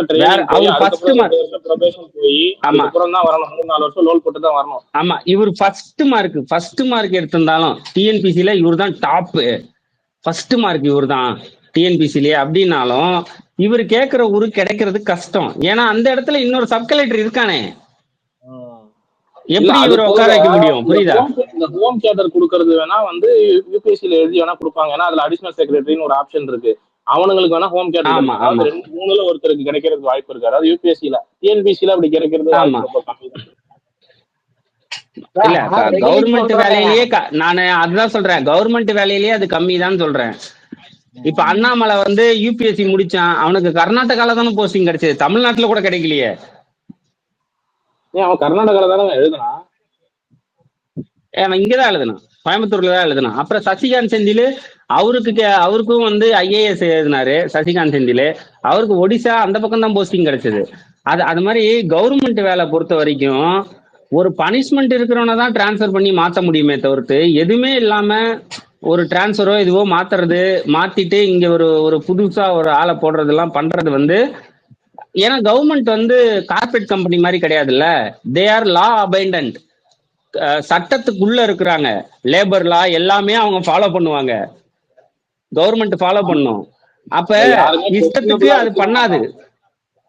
ஆமா, கொஸ்டினபிளா அது போகக்கூடாது. அப்ப என்னன்னா இந்த பையனுக்கு வந்து ஆவின்ல ஏன் அந்த இதுல கொடுக்குறாங்கன்னா, இவனோட குவாலிபிகேஷனுக்கு ஏத்த வேலை தான் கொடுக்க முடியும். இல்லைன்னா லேபர் லா வந்து சூ பண்ணுவாங்க, கவர்மெண்ட் சூ பண்ணும்.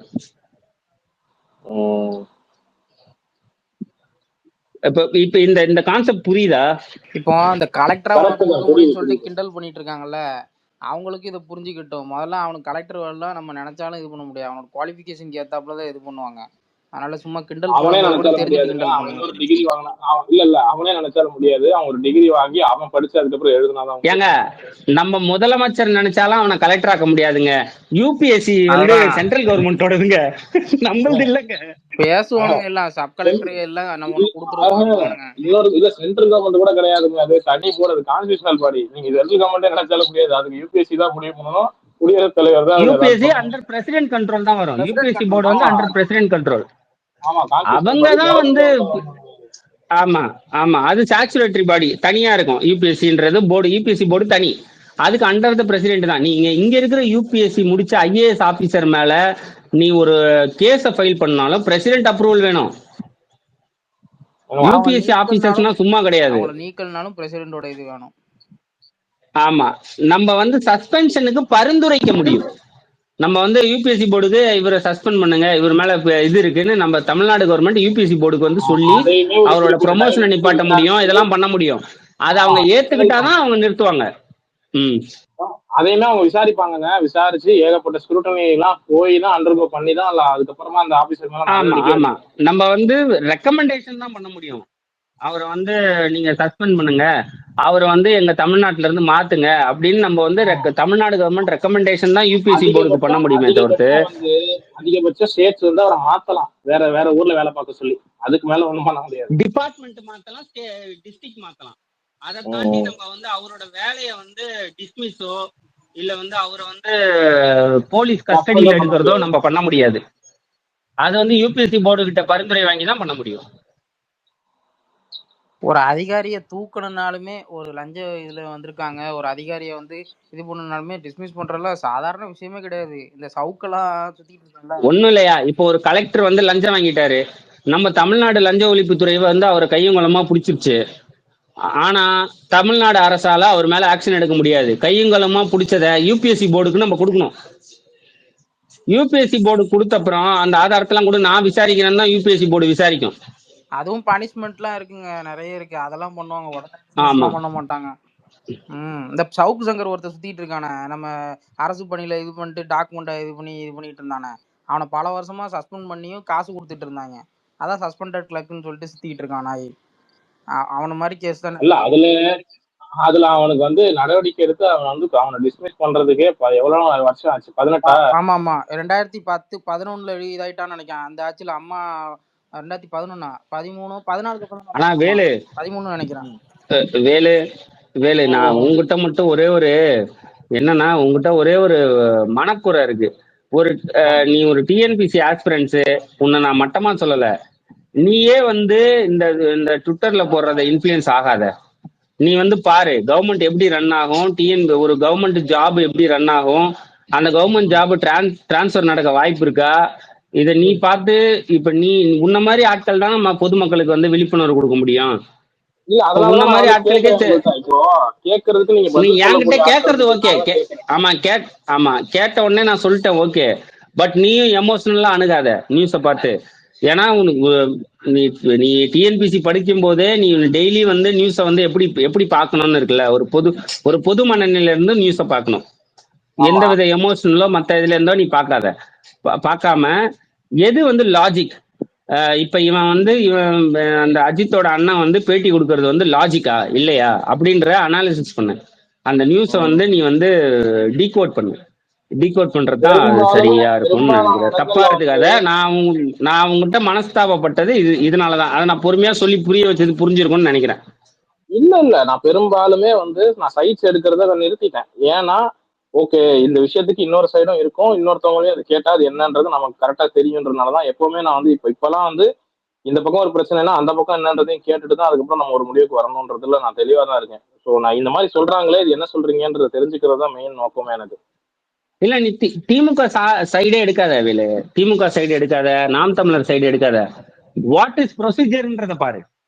நீ வந்து இன் ஃபியூச்சர் பியூரோக்ராட், நீ கரெக்ட் தானே? ஒன் ஆஃப் த பியூரோக்ராட்டா ஆக போற. நீ வாட் இஸ் த ப்ரொசீஜர்னு பாரு. நியூஸை வந்து ரெண்டு சார்பும் எடுக்காத.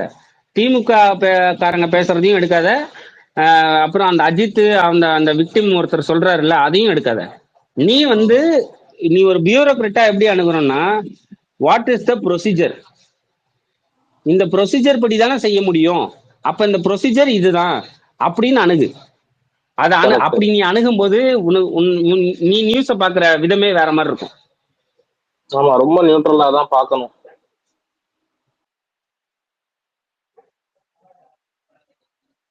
இன்னொன்னு சொல்லிக்கிறேன், நியூட்ரலுங்கிறது ரெண்டு பேருக்கும் சண்டை நடந்து ஒருத்தன் அவனை போட்டு அடிக்கிறப்போ நீ ஏன்டா அவன்கிட்ட அடி வாங்கினேன்னு கேட்கிற நியூட்ரல் இல்ல, ஏன்டா அடிச்சேன்னு கேட்கிற நியூட்ரல். இங்க நியூட்ரலுங்கிறத நிறைய பேர் தப்பா எடுத்துக்கிறாங்க.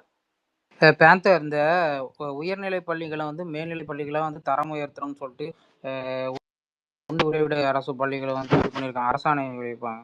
அதை பார்த்தீங்களா?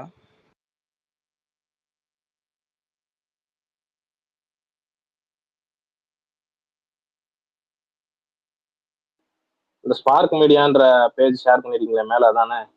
ஆமா ஆமா, உயர்நிலை பள்ளியா மேல்நிலை பள்ளியா இது பண்ணிருக்காங்க. அதை பாருங்க, ஒரு ஜியோ இது பண்ணிருக்காங்க. தரம் உயர்த்துறாங்க.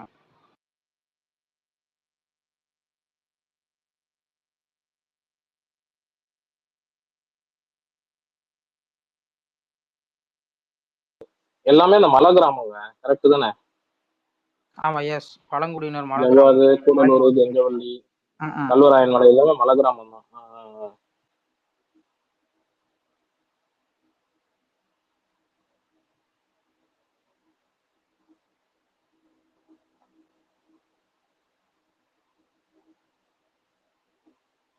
8 பள்ளிக்கு வந்து 38 கோடி ரூபாய் செலவு பண்றாங்க. அதுல வந்து எப்படி சொல்றது, லாஜிஸ்டிக்ஸ் நிறைய செலவாகுங்க. கொண்டு போய் சேர்க்கறது தான் கஷ்டம். இங்க இருந்து எல்லாத்தையும் எது கொண்டு போறதா இருந்தாலுமே பேசிக் கம்யூனிட்டிஸ் அங்க கொண்டு போய் சேர்க்கணும்னாலே பயங்கர செலவாகும்.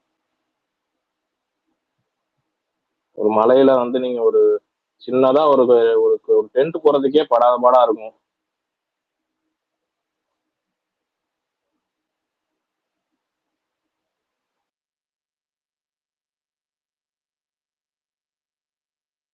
ஒரு சாதாரண இந்த இடத்துல இருக்க பள்ளி கூட இல்ல, ஒரு மலைப்பகுதியில இருக்க பள்ளியை கூட வந்துட்டு தரம் உயர்த்துற அளவுக்கு நம்ம கவர்மெண்ட் வந்து அந்த அளவுக்கு கவனமா இருக்காங்க. அங்க வரைக்கும் போயிட்டாங்க பாருங்க. நம்ம கவர்மெண்ட் எப்பவுமே அங்கதாங்க முதல்ல போகணும். இல்ல அங்கதான் முதல்ல போகணுங்கிற, ஏன்னா அவன் தான் சாப்பாடே இல்லாம இருக்கிறான். நமக்கு வந்து சாப்பாடு இன்னும் குவாலிட்டியா வேணும்ன்றத கேக்குறாங்க. அங்க சாப்பாடே இல்லாம ஒருத்தர் இருக்கு, அவனுக்கு தான் முதல்ல போகணுங்கிறது தான் ரூல். அங்க போயிட்டாங்க, சந்தோஷம்.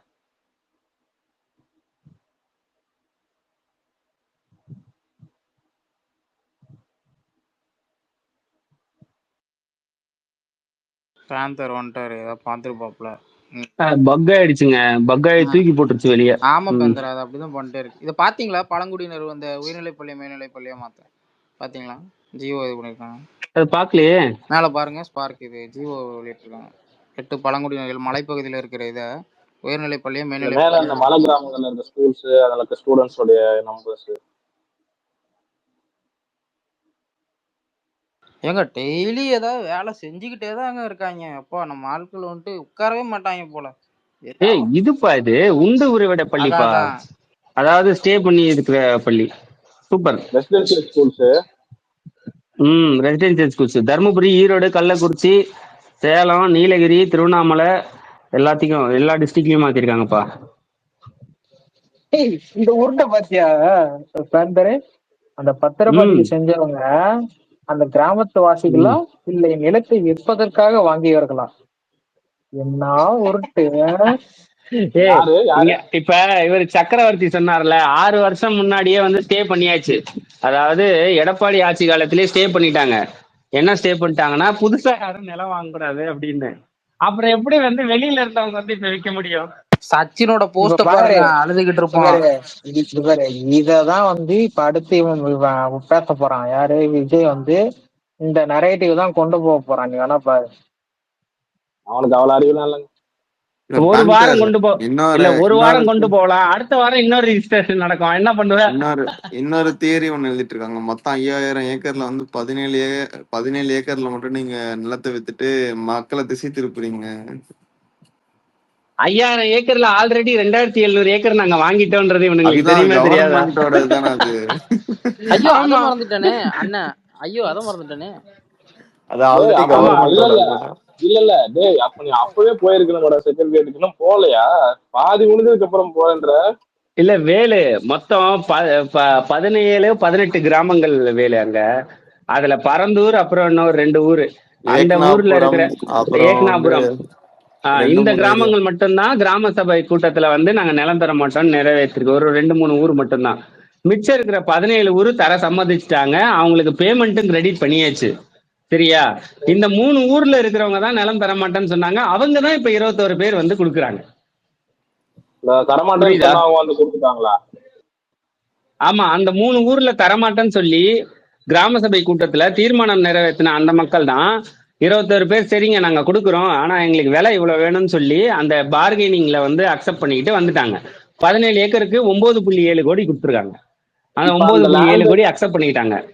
இல்ல இப்ப அந்த லேண்ட் ப்ரொக்யூர்மெண்ட்டுக்கு அவங்க கேட்கற ரேட்டே கவர்மெண்ட் கொடுக்க ரெடியா இருக்கு. அப்போ என்னென்ன கொடுக்குறாங்கன்னு சொல்லிடுறேன். கவர்மெண்ட் என்னென்ன கொடுக்குறாங்கன்னா, அரசு வேலை வாய்ப்பு கொடுக்குறாங்க. அப்புறம் வந்து 3 to 4 டைம்ஸ் அந்த மார்க்கெட் வேல்யூட அதிகமான ப்ரைஸ் கொடுக்குறாங்க. அப்புறம் விவசாயம் நலம் தராங்க. வீடு கட்டி, அதாவது அரசு கட்டி கொடுத்தா 8 லட்ச ரூபா 8 லட்ச ரூபா 9 லட்ச ரூபா அவங்களே கட்டிக்கிட்டாவும் அது அதே அதே rate தான். ஏதோ ஒரு 1 or plus or 1 minus. மானியம் தராங்களா? இல்ல அவங்களே கட்டிட்டா அதுக்கு ஆமா, மானியம் தராங்க. சரி, இந்த அரசு வேலைன்றது எதுல தராங்க? எப்படி தருவாங்க தெரியல. அது என்ன இல்ல, அரசு வேலைன்னு சொல்லியிருக்காங்க. அதுல இன்னொரு 2 இதுவும் சொல்லியிருக்காங்க. ஏர்போர்ட்ல வந்து அவங்க படிப்புக்கு ஏற்ற மாதிரி ஏர்போர்ட்லயும் வேலை கிடைக்கும். அதை தாண்டி அரசு வேலையும் சொல்லியிருக்காங்க. இப்ப அவன் வந்து ஒரு நல்ல படிச்சவனா இருந்தானா ஏர்போர்ட்ல அந்த வேகன்சி இருந்துச்சுன்னா அவனுக்கு வேலை கிடைக்கும். பரந்தூர்ல இருக்கிறவனுக்கு ஏர்போர்ட்லயே வேலை கிடைக்கும். பிளஸ் வந்து ஸ்டேட் கவர்மெண்ட் வந்து மேபி கொடுத்துருக்காங்க. கொடுத்தா நல்லா இருக்கும். என்னன்னா ஐயா கொடுத்துட்டாங்கய்யா, எப்பயோ கொடுத்துட்டாங்கய்யா. என்னென்ன கொடுத்துருக்காங்கன்னா, ஆமா படிப்புக்கு ஏத்த மாதிரிதான். நாட் ஹவுஸ் கீப்பிங் ஒர்க் அந்த மாதிரி அதெல்லாம் வந்து பண்ண முடியாது. அதெல்லாம் ஹவுஸ் கீப்பிங்லாம் வந்து தேர்ட் பார்ட்டி கான்ட்ராக்ட்ல தான் நடக்கும். சரியா? தலைமை செயலகத்தை நேரம் வந்துட்டு தலைவான் போட்டிருக்கானுங்க. யாரா? ஐயோ இதெல்லாம் மேல ஏத்தாதையா, வாழ்க்கை எரிச்சலா இருக்கு. கேளுங்க, இப்ப இங்க ஏர்போர்ட் வந்துச்சுன்னா அங்க அதை சுற்றி இருக்கக்கூடிய வேலை வாய்ப்புகளுக்கு வந்து இங்க இருக்கவங்களுக்கு தான் முன்னுரிமை அளிக்கப்படுங்கிற மாதிரி ஏதாவது அசூரன்ஸ் கொடுத்துருக்காங்களா கவர்மெண்ட்? இல்ல இங்க பாரு எப்படி கொடுத்துருக்காங்கன்னா, ரெண்டு அசூரன்ஸ்.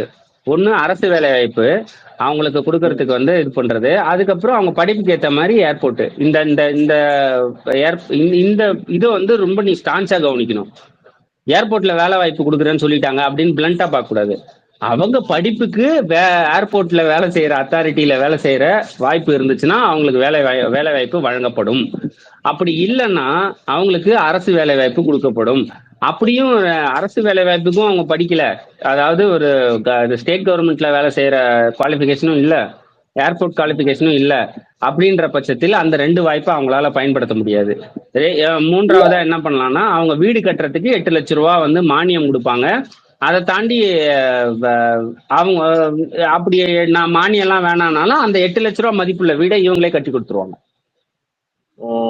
இதுல இன்னொன்னு அடிப்படையில் என்ன பண்ணலாம்னா, இவங்க என்ன பண்ணலாம்னா இந்த தேர்ட் பார்ட்டிஸோடைய அவங்க தானே கான்ட்ராக்ட் எடுக்கிறாங்க. தேர்ட் பார்ட்டிஸ் யாராவது எடுக்கும்போது அவங்கள்ட்ட வந்து இந்த ஜனங்களை வந்து கன்சிடர் பண்ண சொல்லி இன்சிஸ்ட் பண்ணலாம்.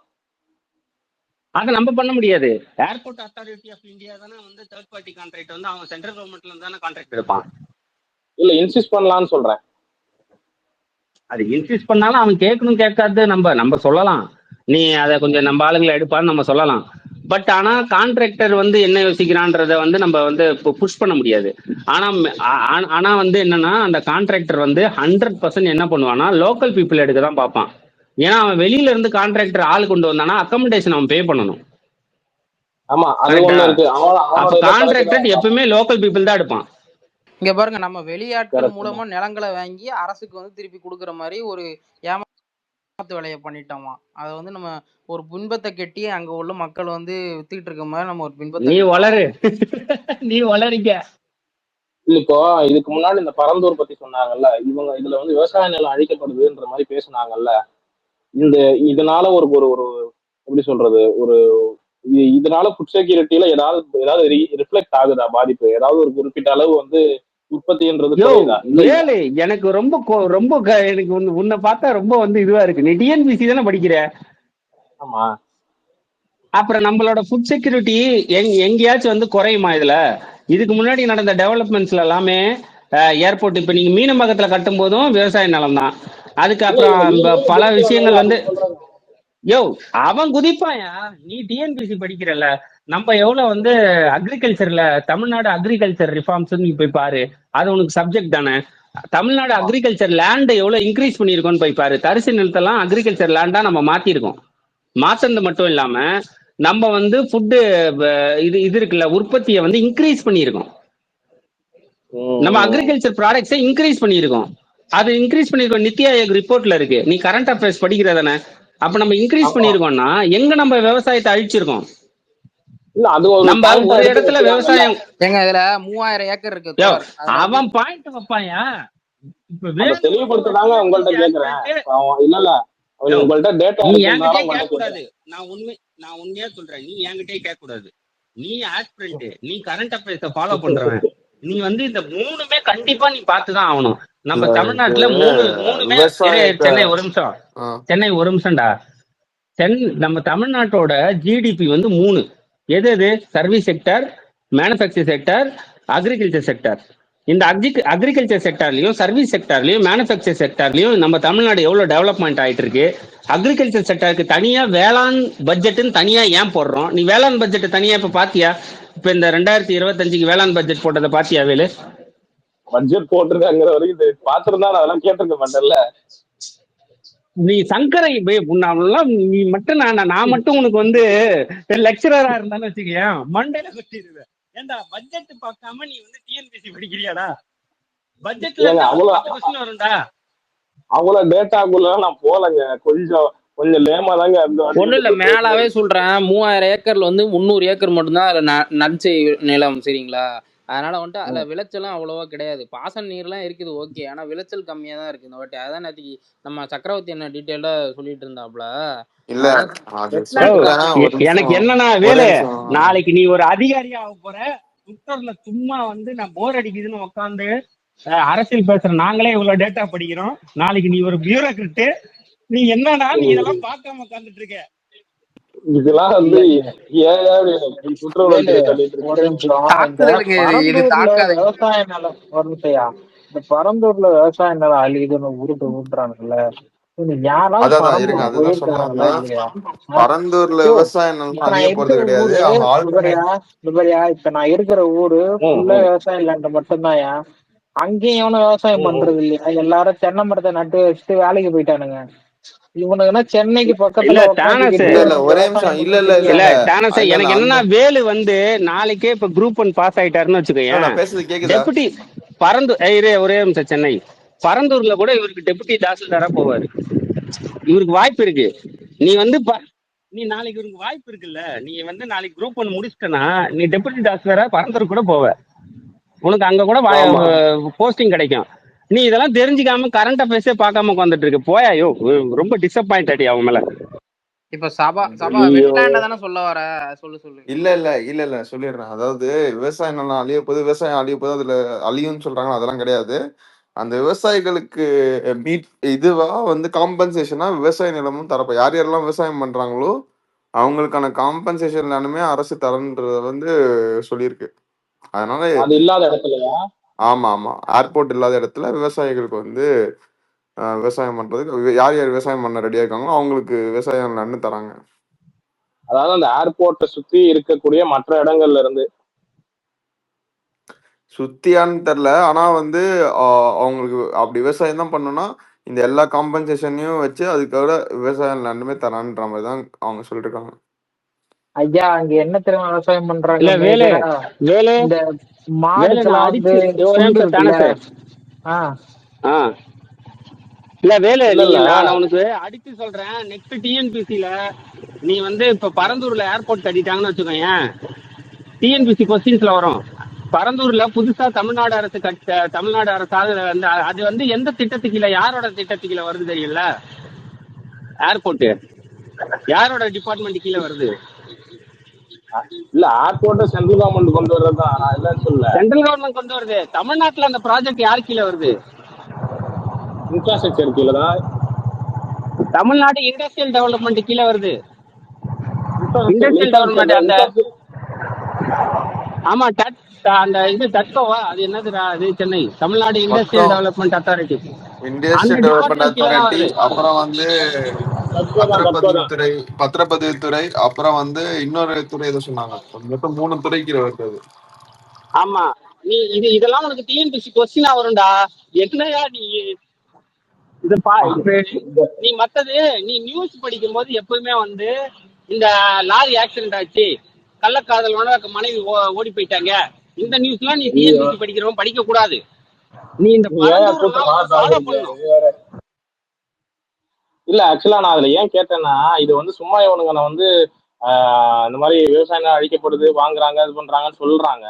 பட் ஆனா ஒரு லேண்டை இன்ஃப்ராஸ்ட்ரக்சருக்காண்டி ப்ரொக்யூர் பண்றது வந்து எவ்வளவு பெரிய பேக்லாஷ் ஆகும்ன்றது எனக்கு தெரியும். ஸோ அதனாலதான் நான் கேட்டேன் இது என்ன ஏதுன்றதுனால தெரிஞ்சுக்கிறதுக்காக. இல்ல நீ வேலை நீ இப்ப விவசாய நிலத்தை அழிக்கிறாங்க, விவசாய நிலத்தை அழிக்கிறாங்கன்னா நம்ம ஏன் தமிழ்நாடு வந்து அக்ரிகல்ச்சர்ல செகண்ட் இருக்கு இந்தியால?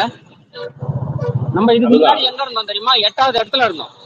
நம்ம இப்ப வந்து செகண்ட் இடத்துல மாறி இருக்கோம். அப்ப இந்த பக்கம் விவசாயத்தை வளர்த்துக்கிட்டு இருக்கோம். அப்ப விவசாய நிலத்தை அழிக்கிறேன்னு இவங்க வந்து தப்பா ப்ரொபகண்டா பண்ணிட்டு இருக்காங்க. நம்ம வந்து இங்க இண்டஸ்ட்ரியல் டெவலப்மெண்ட்டுக்கு ஒரு இடத்த எடுக்கிறோம்னா, இங்க வந்து ஒரு 10 ஏக்கர் நிலத்தை வந்து நம்ம வந்து விவசாய நிலத்தை எடுக்கிறோம்னா 30 ஏக்கர் விவசாய நிலத்தை இன்னொரு இடத்துல உருவாக்குறோம். புரியுதா? கரெக்ட். அந்த மாதிரி வந்து உருவாக்கிதான் இப்ப நம்ம தமிழ்நாடு ஜிடிபி குரோத் வந்து 3 செக்டார்லயும் நம்ம வந்து முன்னாடி இருக்கிறோம். Agriculture department, agriculture sector, industrial sector, service sector, 3த்துலயுமே 3 தான் ஜிடிபி நம்மளுக்கு கான்ட்ரிபியூட் பண்றது மேஜரா. அப்ப இந்த 3த்துலயுமே நம்ம வந்து முன்னாடி இருக்கிறோம்னா அக்ரிகல்ச்சர் அழிச்சுட்டா நம்ம ஜிடிபி அழியாதா? நம்ம எப்படி அழிப்போம்? ஜிடிபில ரிஃப்ளெக்ட் ஆயிருங்க. அது அழிஞ்சுச்சுன்னா எப்படி அழிப்போம்? இந்த பேசிக் லாஜிக்கே இவனுக்கு தெரியாம உழைச்சிட்டு இருக்கானுங்க. தெரியாமலாம் யாரும் வளரல, எல்லாம் நரேட்டிவ் செட் பண்றானுங்க தான்.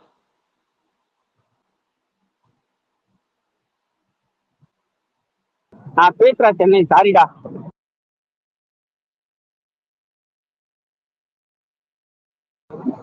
சபா பேசுறா, சாரிடா, பேசுறா. இப்ப குறுக்கிட்டு இருக்கு.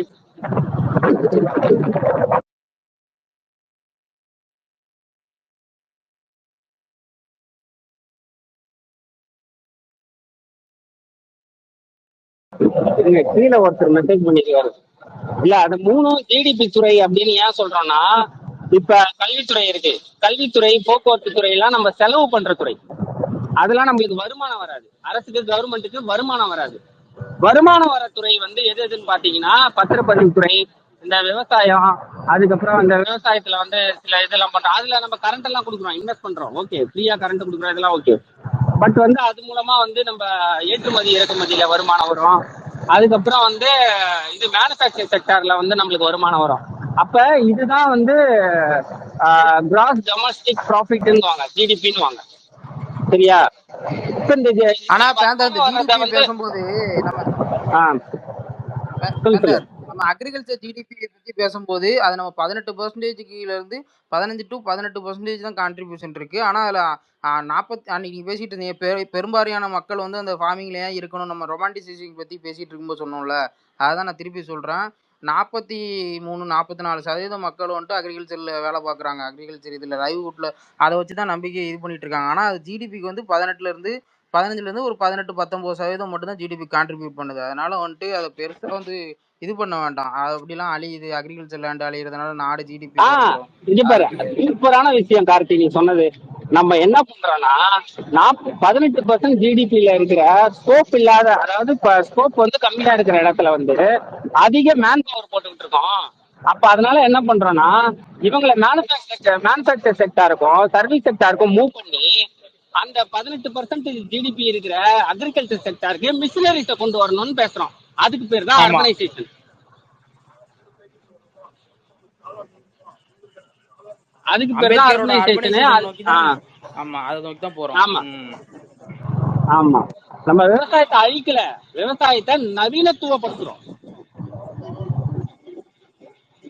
விவசாயத்துல இருக்கிற அந்த பண்ணையாரு, பண்ணை அடிமை, கூலி அப்படின்றத உடைச்சு அங்க வந்து டெக்னாலஜி கொண்டு வந்துடுறோம்.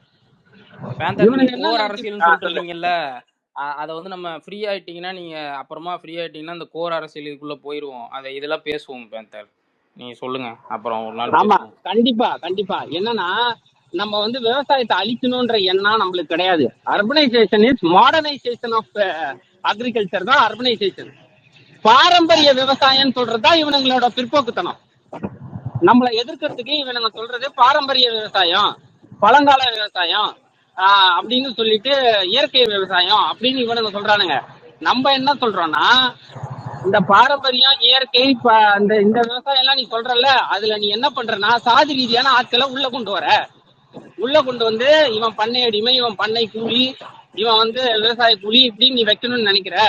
நான் அதை உடைக்கணும்னு நினைச்சா விவசாயத்தை உடைக்கணும்னு நினைக்கிறேன்னு அர்த்தம் கிடையாது. நான் வந்து இவங்களுக்கு பதிலாக அதை ரீப்ளேஸ்மெண்ட் மிஷினரியில பண்றேன். நான் மிஷின்ஸை கொண்டு வரேன். மிஷின்ஸை கொடுக்கறதுக்கு நான் மானியம் தரேன். டிராக்டர் வாங்குறியா மானியம் தரேன், இல்ல எக்யூப்மெண்ட்ஸ் வாங்குறியா மானியம் தரேன், ஃபெர்டிலைசர் வாங்குறியா மானியம் தரேன்.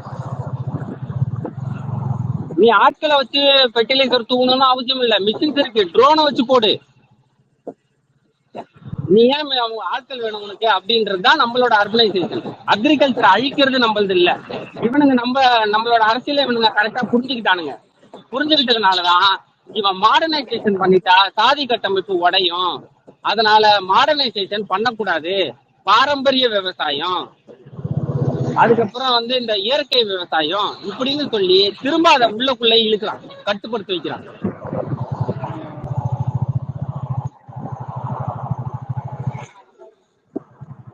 மீனம்பாக்கத்துல சுத்தி நீங்க அந்த பக்கம் போங்களேன், ஏர்போர்ட் இருக்கு. ஆனா ரெட்டில்ஸை தாண்டி அங்க போனாலும் சரி, அந்த மீனம்பாக்கம் சென்னையோட புறநகர் போனாலும் சரி, இன்னமும் விவசாயம் நடக்குது.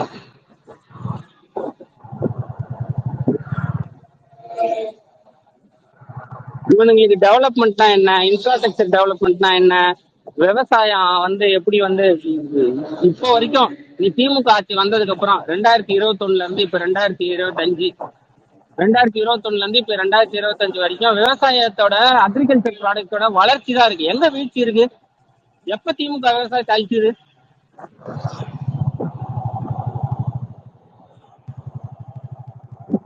பிராடுகார பசங்க.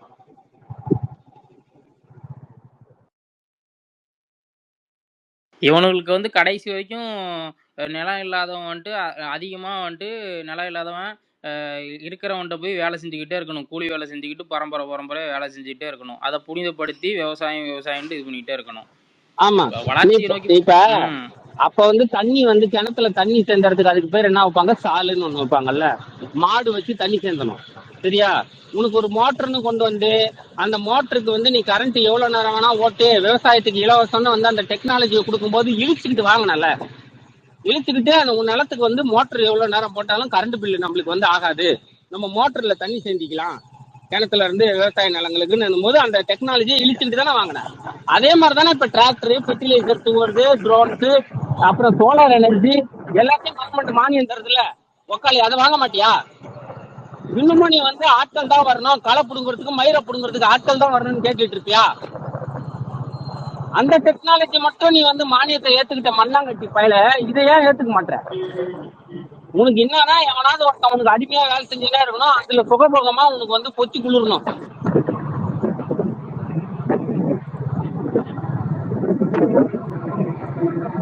இதை இப்ப நம்ம சொல்லிட்டோம்னு வச்சுக்கோங்களேன். ஏன் அப்ப நம்ம மிஷின் எல்லாம் வந்து நீ அடாப்ட் பண்ண மாட்டேன்னு சொல்லிட்டோம்னு வச்சுக்கோங்க. பாருங்க, மனுஷங்களுக்கு வேலை இல்லாம நவீன மண்வெட்டியை வந்து இது பண்றாங்க அப்படின்னு சொல்லிட்டு கம்பிங்க வேற வந்துருவானுங்க சிவப்பு துண்டை போட்டு. அதுக்குதான் ஏர்போர்ட் கட்டுறோம். இப்ப வின்கிராஃப்ட் கொண்டு வரோம். 200 மாணவர்கள் வந்து அந்த விவசாய கூலி இந்த மாதிரி வந்து பண்ணை அடிமை இந்த மாதிரி இருந்த மாணவர்களை அங்க வந்து நாங்க வந்து வேலைக்கு எம்ப்ளாயிஸ் அனுப்புறோம். பண்ணை அடிமையா இருந்தவன், கூலி ஆளா இருந்தவன் இப்ப சேலரிடு பர்சனா மாறுறான், எம்ப்ளாயியா மாறுறான். எம்ப்ளாயிக்கும் ஒரு ஒரு ஒரு லேபருக்கும் வித்தியாசம் தெரியாதவங்க. லேபர்னா யாரு? இந்த விவசாயத்துல லேபரா வந்து தினக்கூலியா வேலை செய்யறான். தினக்கூலிக்கு உரிமையே கிடையாது, ரைட்ஸே கிடையாது, பிஎஃப் கிடையாது, அவனுக்கு ஒரு இது வந்து மெடிக்கல் இன்சூரன்ஸ் கிடையாது, எதுவுமே கிடையாது. ஆனா மாச சம்பளம் வாங்குற சேலரிடா அவனை மாத்தி விடும் போது அவனுக்கு வந்து எல்லா பெனிஃபிட்ஸும் இருக்கு, அவனுக்கு உரிமை இருக்கு. அப்ப ஆனா இதெல்லாம் பேந்தர் இதெல்லாம் நான் வாசிக்கிறேன், கொஞ்சம் கொஞ்சமா நான் படிக்கிறேன் இந்த புத்தகங்கள்லாம் வாங்கி. அதை பார்க்க எனக்கு என்னன்னா, ஒரு சின்ன விஷயத்துல கூட இவ்வளவு பெரிய அரசியல் இருக்கா, நம்ம இதுவே தெரியாம இருந்திருக்கோம். எவ்வளவு பெரிய விஷயத்த பண்ணிருக்கானுங்க பாருங்க. ஒரு விவசாயத்துல இருக்கட்டும், எல்லா இதுலயும் இருக்கு. எதுக்கு இதை புனிதத்துவம் படுத்துறாங்கன்னு நினைப்பேன். எல்லாம் அவன் காசு வருது, அவன் ஓனா லேண்டு வச்சிருக்கான், இல்ல லேண்ட் இல்லாம வந்து வேலை பார்க்கறான். வேலை பார்க்கறவன்னு விட்டுருங்க, அந்த லேண்டு வச்சிருக்கான், எலக்ட்ரிக் பில்லு ஃப்ரீயா கிடைக்குது, அதை வச்சுட்டு காசு சம்பாதிக்கிறான், சும்மா விவசாயம் பண்ணிக்கிட்டு இருக்கான் அப்படின்னு நான் யோசிப்பேன். அதுக்கு பின்னாடி இவ்வளவு பெரிய அரசியலா இருக்கா அப்படின்னு கொஞ்சம் கொஞ்சமா தெரியும் போது நம்மளுக்கு அதிர்ச்சியா இருக்கு. எல்லாத்துலயும் அரசியல், ஜாதி அரசியல் தான். எல்லாத்துலயும் ஜாதி அரசியல், வர்க்க அரசியல், எல்லாத்துலயும் இது இருக்கு. ரொம்ப கொடுமையானது. இந்த நாடே வந்து ஜாதி நாடு கார்த்தி. இதுல வந்து பார்ப்பனியம் தானே இருக்குது. இந்தியாவை ஆள்றதே பார்ப்பனியம் தானே. அப்புறம் ஜாதி இல்லாம எப்படி இருக்கும்? நீ செய்யற சும்மா சின்ன சின்ன நுணுக்கத்திலயும் ஜாதி இருக்கு. ஜாதி இல்லாம இங்க அரசியலே கிடையாது. ஜாதியை தவிர்த்து ஒண்ணு பேசுறான், எப்பா இதுல எதுக்குப்பா ஜாதி அப்படின்னா அவன் ஃப்ராடு பையன். ஜாதி இல்லாம இங்க பாலிடிக்ஸே கிடையாது. பெரியார், அம்பேத்கர் அதான் சொன்னாங்க. இது எனக்கு எப்ப தெரியுமா தோணுச்சு, இந்த பொண்ணு, அந்த ஒரு பொண்ணு, ஒரு சகோதரி இறந்துட்டாங்கல்ல, தற்கொலை பண்ணி, அந்த இதை நம்ம பேசிட்டு இருக்கும்போது நிறைய பேர் வந்துட்டு இதுல கூட ஜாதியாடா அப்படின்னு சொல்லிட்டு முந்தானத்து உங்க போஸ்ட்டை பார்க்கும்போது எனக்கு தோணுச்சு, இந்த MS தோனிக்கு இந்த பிற்படுத்தப்பட்ட இதுன்னு சொல்லி நம்ம போட்டிருந்தீங்களா நூல் இல்லாமன்னு, அதில் ஒருத்தன் வந்து கமெண்ட் போட்டிருக்கான், இதுலயுமாடா ஜாதி பார்ப்பீங்க திராவிடியன்ஸ் அப்படின்னு சொல்லி போட்டிருந்தான். டேய், நாடே ஜாதி மயமாக்கப்பட்டு இந்த ஜாதினால தாண்டா இயங்கிக்கிட்டு இருக்கு. இப்போ அதை பத்தி பேசாம எதை கடந்து போகணுங்கிற அப்படிங்கிற மாதிரிதான் இருக்கு. இங்க ஒண்ணே ஒண்ணு சொல்றேன், மத்தவனுக்கு இதெல்லாம் புரியுமா புரியாதான்னு தெரியல. உன்னோட ஓனர் யாருன்னு நீ சூஸ் பண்றது இருக்குல்ல, அது எவ்வளவு பெரிய உரிமை தெரியுமா? அது புரியலன்னா நான் இன்னும் தெளிவா சொல்றேன். இப்ப நீ சென்னையில வேலை செய்யறேன்னு வச்சுக்கேன், உன்னோட ஓனரு உன் கம்பெனில வந்து ஒரு மாதிரி வந்து வாடா படான்னு, கார்த்திங்க வாடா அப்படின்னு சொல்லிட்டான். உன்ன என்ன வாடா படான்னு பேசுறான், நான் வேற கம்பெனிக்கு போறேன்டா அப்படின்னு சொல்லிட்டு உன்னால பேப்பர் போட்டு போக முடியும்ல, வேற கம்பெனில வேலையும் கிடைக்கல உனக்கு. ஆனா கிராமத்துல ஒரு ரைஸ் மில்லுல வேலை செய்யறவன் அவன் ஓனர் அசிங்கமா திட்டினா கூட அவனுக்கு இன்னொரு ரைஸ் மில்ல போக முடியாது. ஏன்னா அந்த ரைஸ் மில்காரன் இதுக்கு முன்னாடி எங்க வேலை செஞ்சானா அந்த ரைஸ் மில்லு அவரு தெரியுமா என்ன சொல்லுங்க கவுண்டரே, உங்க ரைஸ் மில்ல இருந்து வேலை விட்டு இங்க வர சேர்த்துக்குவா, அவனை சேர்க்காத கவுண்டரே, அவன் வந்து என்கிட்டயே கள்ள வேலை பண்ணிட்டு வந்துட்டான் அப்படின்னு. நீ ஒரு ஓனரையே தேர்ந்தெடுக்க முடியாதா? நீ யாருக்கிட்ட வேலை செய்யணும்ன்றதே உன்னால முடிவு பண்ண முடியாது கிராமத்துல. அப்ப நீ அர்பனைசேஷனா மாறணும். நீ இங்க காக்னிசன்ட்ல உன்ன ஒரு மேனேஜர் திட்டானா நீ எக்ஸலுக்கு போய் பேப்பர் போட்டு போயிட்டே இருக்கலாம். ஒரு முதலாளியை தேர்ந்தெடுக்கிற உரிமை அப்படின்றது எவ்வளவு பெரிய உரிமை. அந்த உரிமை உனக்கு விவசாயம் கிராமத்துல கிடைக்காது. ஒரு மில்லுல உன்னை தள்ளி விட்டானா அடுத்த மில்லுக்கு நீ போக முடியாது. அப்ப அவன் அடிச்சாலும் பிடிச்சாலும் உன்னோட வாழ்வாதாரத்துக்கும் சோத்துக்கும் அவங்ககிட்டே தான் இருக்கணும். ஐயா முதலாளி சாரிங்க, ஐயா மன்னிச்சிருங்க, நான் இங்க வேலை செய்யறேன் அப்படின்னு சொல்லி நீ கெஞ்சிடும். இது உன் சுயமரியாதையே இழுக்கு. எங்க இதே சீனை இந்த விஜய் அஜித் ஒரு படம் நடிச்சிருப்பாங்க. விஜய், ஆமா அந்த படம் பேர் மறந்துட்டேன், ரொம்ப நாள் ஆச்சு. அந்த படத்துல வந்துட்டு பாத்தீங்கன்னா விஜயோட அம்மா வந்துட்டு இந்த பண்ணையார்கிட்ட வேலை பார்ப்பாங்கன்னு நினைக்கிறேன். ஆமா, அவன் வந்து அந்த பண்ணையாரோட பொண்ணு வந்து அவன் மேல காதல் வரும். அந்த ஓனர் வந்து அவங்களை எப்படி நடத்துவாங்கன்னா ரொம்ப கேவலமா நடத்துவானுங்க. எரிச்சு விட்டுருவாங்க, வேற எந்த வேலைக்கும் போக முடியாது. இந்த இதை அப்படி இப்ப நீங்க சொன்னீங்களே, இதை அப்படியே அந்த படத்துல காட்டியிருப்பானுங்க. ஏதோ ஒரு இதுல அந்த படம் பேரை மறந்துட்டேன். இந்த மாதிரிதான் நீ ஒரு இங்க சின்ன பாரு, விஷயம் இப்ப பிரச்சனை இப்ப வந்து. நீ வேலை செய்யற, இப்ப நீ படிச்சு வேலை செய்யறல ஒரு இடத்துல, அங்க இருந்து நீ பேப்பர் போடணும் முடிவு பண்ணிட்டனா, 4 கம்பெனி நீ இன்டர்வியூ அட்டன் பண்ணிட்டு 3 கம்பெனில ஆஃபர் லெட்டர் வாங்கி வச்சுக்கிட்டு நீ எந்த கம்பெனி போலான்னு நீ முடிவு பண்ணலாம். உனக்கு யாரு முதலாளியா இருக்கணும்னு நீ முடிவு பண்ணலாம். அந்த உரிமை கிராமத்துல கிடைக்கவே கிடைக்காது. அது எவ்வளவு பெரிய உரிமை. 100% உண்மை.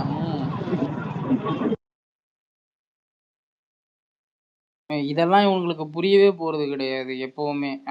நான் வந்துட்டு திருப்பியும் வந்துட்டு ஐடி விவசாயி இந்த விகடன் போடுறத பார்த்துட்டு புரட்சி பண்ணுவாங்க, ஐடி விவசாயி ஐடியை விட்டுட்டு வந்திருக்கேன் பாருங்க, நான் திரும்பியும் என்னோட பாரம்பரியத்துக்கு திரும்பி இருக்கேன், அப்படி தற்சார்பாக நான் வார போறேன் நொட்ட போறேன்னு சொல்லிட்டு பேசிக்கிட்டு இருக்கானுங்க. டேய், அங்க இருந்தாண்டா உன்னை படிக்க வச்சு இங்க அனுப்பியிருக்காங்க, எதுக்குன்னு முதல்ல அதுக்குள்ள இருக்கிற அரசியலை புரிஞ்சுக்கோங்கடா. அதையே புரிஞ்சுக்க மாட்டானுங்க. எப்பவுமே திராவிடத்தை பார்த்துட்டு நீங்க ஜாதி அரசியல் தான் எப்ப பார்த்தாலும் ஜாதியை பத்தி பேசுறீங்க. எல்லாத்துலயுமே ஜாதி கலந்து இருக்கு. இவனுங்க மேடையில உட்காந்து பேசுறானுங்க, விவசாயிகள் பாவம் இல்லையா, விவசாயிகளுக்கு பாவம் இல்லையா. யோ, நிலம் வச்சிருக்கவன் விவசாயி, விவசாய கூலின்னு ஒருத்தர் இருக்கானே, அவனை பத்தி என்னைக்கு பேசுவ? இப்போ ஒருத்தர் நீ கார்த்தி, நீ வந்து ஒரு 10 ஏக்கர் வச்சிருக்கன்னு வச்சுக்கேன், நீ விவசாயி. 10 ஏக்கர் நீ வந்து வேலை செய்ய முடியும்? ஆளுக்கு வேலைக்கு சம்பளத்துக்கு ஆளை வைக்கிறியா? அவங்ககிட்ட நிலமே இல்லையா? இந்த விவசாய கூலின்னு இந்த விஜய் பொறுக்கி என்னைக்காவது பேசுவானா? திமுக மட்டும்தான் பேசணும். விவசாய கூலிகளை பத்தி கவலைப்படுறது திமுக மட்டும்தான். எனக்கு தெரிஞ்சு இந்தியாவில வேற எந்த கட்சியும் கிடையாது. விவசாய கூலிகளை அங்க இருந்து கழட்டி எடுத்து அவங்களுக்கு இப்ப ஏன் வந்து கிராமத்துல ரோடு போட்டு கலைஞர் பஸ் விட்டாரு? ஏன்னா ஒரு தூரமா அடுத்த கிராமத்துக்கு போய் நீ வேற ஒரு பண்ணையார்கிட்ட வேலை செய்யணும்னாலும் நீ உன்னால போக முடியாது. அதனால வீட்டு பக்கத்துலயே இவங்கிட்ட தான் நீ அடிமையா இருக்கணும்னு இருந்துச்சு. நீ சிட்டிக்கு வர முடியாது. இங்க எங்கேயாவது வந்து கொளுத்து வேலை செஞ்சு பொழைச்சிக்கலாம். நம்ம இவங்கிட்ட வந்து மில்லுல மாரடிக்கிறதுக்கு சென்னைக்கு போனா ஏதாவது வந்து பிரிட்ஜ் கட்டுற கான்ட்ராக்ட் கழிச்சுன்னா கொளுத்து வேலை சித்தாள் வேலை செஞ்சு பொழைச்சிக்கலாம்னு ஓடக்கூட முடியாது அவனால. ஏன்னா அவனுக்கு டிரான்ஸ்போர்ட் இல்ல.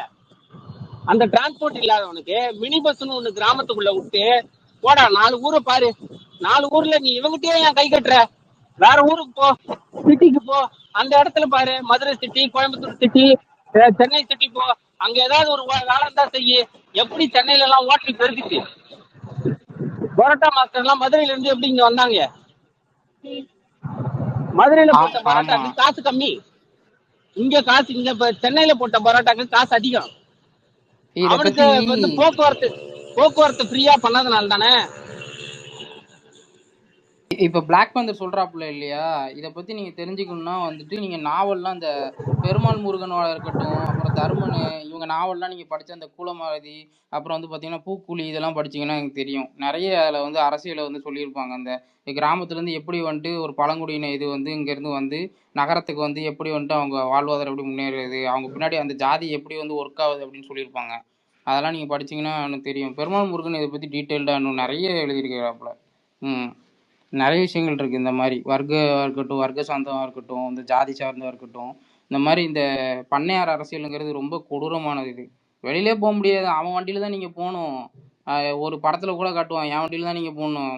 மத்தவன் வண்டியே இருக்காது மத்தவன்ட்ட. எங்க இன்னொரு முக்கியமான விஷயம் இருக்கு கார்த்தி. அதுல இப்ப பண்ணையார் வீட்டுல வந்து கல்யாணம் நடக்குது, இல்ல அவங்க பொண்ணு வயசுக்கு வந்துருச்சு, இல்ல அவங்க வீட்டுல வந்து இளவு வந்துருச்சு அப்படின்னா, இந்த மில்லுல வேலை செய்யற ஜாதியா இருக்கிறேன்ல நானு, இப்ப நான் ஏன் மில்லுல போய் வேலை செய்ய போனேன்னா, எங்க அப்பா வந்து ஒரு உதாரணத்துக்கு சொல்றேன், எங்க அப்பா வந்து ஒரு ஒரு சுடுகாட்டு வெட்டியான்னு வச்சுக்கோ, சரியா?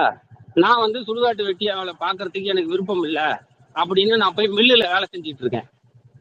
மில்லுல வேலை செஞ்சுட்டு இருக்கும்போது அவங்க வீட்டுல ஏதாவது ஒரு இளவு, என் மில்லு முதலாளி வீட்டுல ஏதாவது இளவு வந்துருச்சுன்னு வச்சுக்கோங்க, நம்ம மில்லுல வேலை செய்யறான், அவனை கூப்பிடுப்பா, எப்பா நீ வெட்டியான் தானே, இந்த கொஞ்சம் இந்த இது கொஞ்சம் அந்த குணத்துல இது பண்றதெல்லாம் பண்ணிட்டு போ அப்படின்னு. நான் பண்ண மாட்டேன்டான்னு சொன்னா என்னை வேலையை விட்டு அவன் மில்லுல இருந்து தூக்கிடுவான். அப்போ அந்த மில்லு முதலாளி, அந்த விவசாய கூலிகள், இவங்கெல்லாம் வந்து வெறும் சம்பளத்துக்கு மட்டும் வேலை பார்க்கல, சாதி ரீதியாவும் வேலை பார்த்துட்டு இருக்கிறான். அப்ப இப்ப நீ வந்து HCL காக்னிசன்ட் எல்லாம் வந்துட்டல, இங்க வந்துட்ட அப்புறம் உனக்கு கல்ச்சுரல் ரிலேஷன்ஷிப் அப்படின்ற ஒண்ணு இதுவே கிடையாது. அதாவது கலாச்சார உறவு முறைன்னு உனக்கும் ஓனருக்கும் கிடையாது. ஓனர் வீட்டுல கல்யாணமோ கருமாதியோ என்ன இலவோ உனக்கு விருப்பம் இருந்தா நீ போவ, இல்லைன்னா உனக்கு அங்க ஒரு வேலை இல்ல, நீ வந்தாகணும்னு கட்டாயம் கிடையாது. 8 மணி நேரம் வேலை முடிஞ்சிச்சுன்னா உனக்கு ரிலேஷன்ஷிப்பே கிடையாது. வேலை செய்யறதுக்கு கூலி, அவ்வளவுதான். கூட ஜாதி ரீதியான உறவுபாடு உனக்கும் அவங்களுக்கும் கிடையாது. ஆனா இந்த கிராமத்துல அந்த சாதி ரீதியான உறவுபாடு இருக்குது. நம்ம விவசாய கூலியா வேலை செஞ்சாலும் ஆனா அந்த வீட்டுல இருக்கிற சாதி கலாச்சாரத்துக்கான வேலையும் நம்ம செய்யணும். அதை செய்யாம விட்டுட்டோம்னா நம்மளுக்கு அந்த வாழ்வாதாரத்துக்கு நம்மளுக்கு விவசாய கூலி வேலை கொடுத்துருக்கான்ல, அதை எடுத்துருவான், சோத்துக்கு திங்கி அடிக்கணும். அதனால சாதி வேலையும் நம்ம செய்யணும். அப்ப இந்த விவசாய கூலிகளோட கஷ்டம் இந்த தடவை ஒரு மயிரானுக்கும் புரிய மாட்டேங்குது.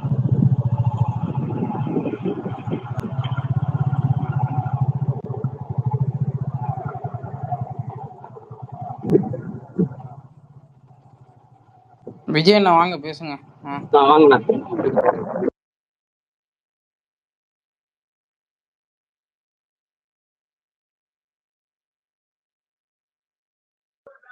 சரி, அட்மிட் பண்ண முடியல.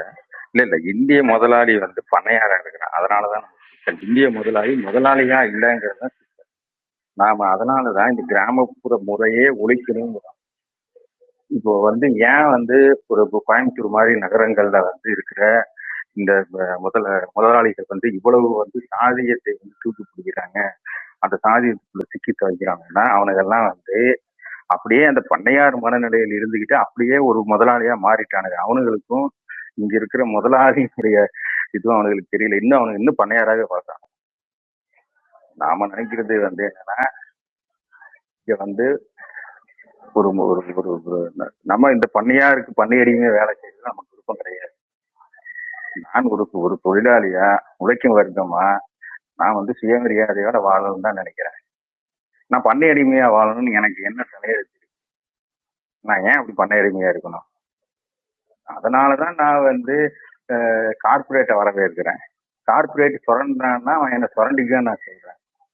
எனக்கு வந்து 30 நாள் வேலை கொடுன்னு கேட்கிறேன். இது வந்து இந்த இந்த அதாவது புரட்சிகர அரசியலுக்கு வந்து ஒரு ஏகாதிபத்தியத்தின் கைகூலியா நான் தெரியுறேன். ஆனா என்னுடைய சமூக சூழலுக்கும் என்னுடைய வர்க்க சூழலுக்கும் நான் இங்க இருக்கிற இந்த பண்ணையடிமை முறையிலிருந்து, இந்த சாதி ஆதிக்கத்திலிருந்து விடுபட்டு நான் சுயமரியாதையுள்ள ஒரு தொழிலாளி வர்க்கமா மாறணுங்கிறது தான் என் அரசியல். அதான் நான் செஞ்சுட்டு இருக்கேன். அதுக்குள்ள சிக்கல் இருக்கா? நான் வந்து தொழிலாளியா இங்க வேலை செய்யணும், நான் வந்து இந்த வர்க்கத்தை எதிர்த்து அரசியல் செய்யறேனா, ஆளும் வர்க்கத்துக்கு சாதகமா இருக்கிறனாங்கிறதெல்லாம் அடுத்து ரெண்டாவது.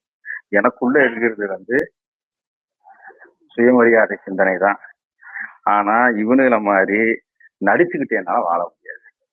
தன்னை வந்து ஒரு புரட்சியாளராக வர்க்க புரட்சி செய்ய போறேன்னு சொல்லிட்டு ஏமாத்தி என்னால் வாழ முடியாது. நான் மிக தெளிவாக யதார்த்த சூழல்ல இங்க இருக்கிற பண்ணையடிமை முறை ஒழியணும், இங்க இருக்கிற சாதி அமைப்பு முறை ஒழியணும். நான் வந்து ஒரு தொழிலாளியா இங்க வந்து பார்க்கப்படணும் தவிர நான் ஒரு பண்ணையடிமையா பார்க்கப்படக்கூடாதுங்கிறதுதான் என்னுடைய அரசு. அதனாலதான் திரும்ப திரும்ப நம்ம சொல்றோம், இந்த இந்த திராவிட அரசியல்ல மிக முக்கியமானது வந்து முதலாளித்துவத்தை வந்து நாம எப்படி பயன்படுத்திக்கிறோம். நாம ஒரு முழுக்க முதலாளித்துவ மாறலா இயங்காம முதலாளித்துவத்தை பயன்படுத்தி இங்க இருக்கிற சாதி அமைப்பு முறையில் இருக்கிற சிக்கலை தீர்க்கிறதுக்கு வர்க்க ரீதியாக சமூக ரீதியாக பின்தங்கி இருக்கிற மக்களை வர்க்க ரீதியாக உயர்த்துறதுக்கு ஒரு அரசியல் செய்யணும். அவன் வர்க்க ரீதியான அரசியலுக்குள்ள வந்து சண்டை செய்யட்டும். ஆனா இன்னும் அவன் சாதி ரீதியான சிக்கல்ல தான் இன்னும் இருக்கான். சமூகத்தில் அப்படித்தான் இயங்குறது. அதுக்கு நாம இந்த முதலாளித்துவத்தை வந்து ஒரு கருவியா பயன்படுத்திக்கிறோமே தவிர அவ்வளவுதான். நாம முதலாளித்துவத்தை ஏன் ஆதரிக்கிறோங்கிறது ரொம்ப தெளிவாக ஐஏலியா கூட பேசியிருப்பாரு. இப்ப இங்க இருக்கிற கம்யூனிஸ்டுகள் என்ன முதலாளித்துவத்தை எதிர்த்து இங்க என்ன பெரிய கம்யூனிஸ்ட் அரசியலை செய்யறாங்க? அவங்களும் இந்தியா மாதிரி ஒரு நாட்டுல முதலாளித்துவ மாடலை தான் பின்பற்றுறாங்க. அதுல இருந்துதான் அவங்க வந்து இந்த அரசியலை வந்து தற்காத்துக்கிறாங்க. இவங்க கம்யூனிஸ்ட்னு சொல்ற இந்த அரசியல் என்ன கம்யூனிச புரட்சிக்கு ஏதாவது வர்க்க புரட்சிக்கு ஏதாவது வழி வைக்கிறாங்களா? ஏதாவது வேலை செஞ்சிருக்காங்கன்னு சொல்லப்படுகிற இந்த போஸ்டல் பாய்ஸ் வைக்கிற குற்றச்சாட்டே என்ன? உழைக்கும் இருக்கிறது யார் இந்தியாவில்?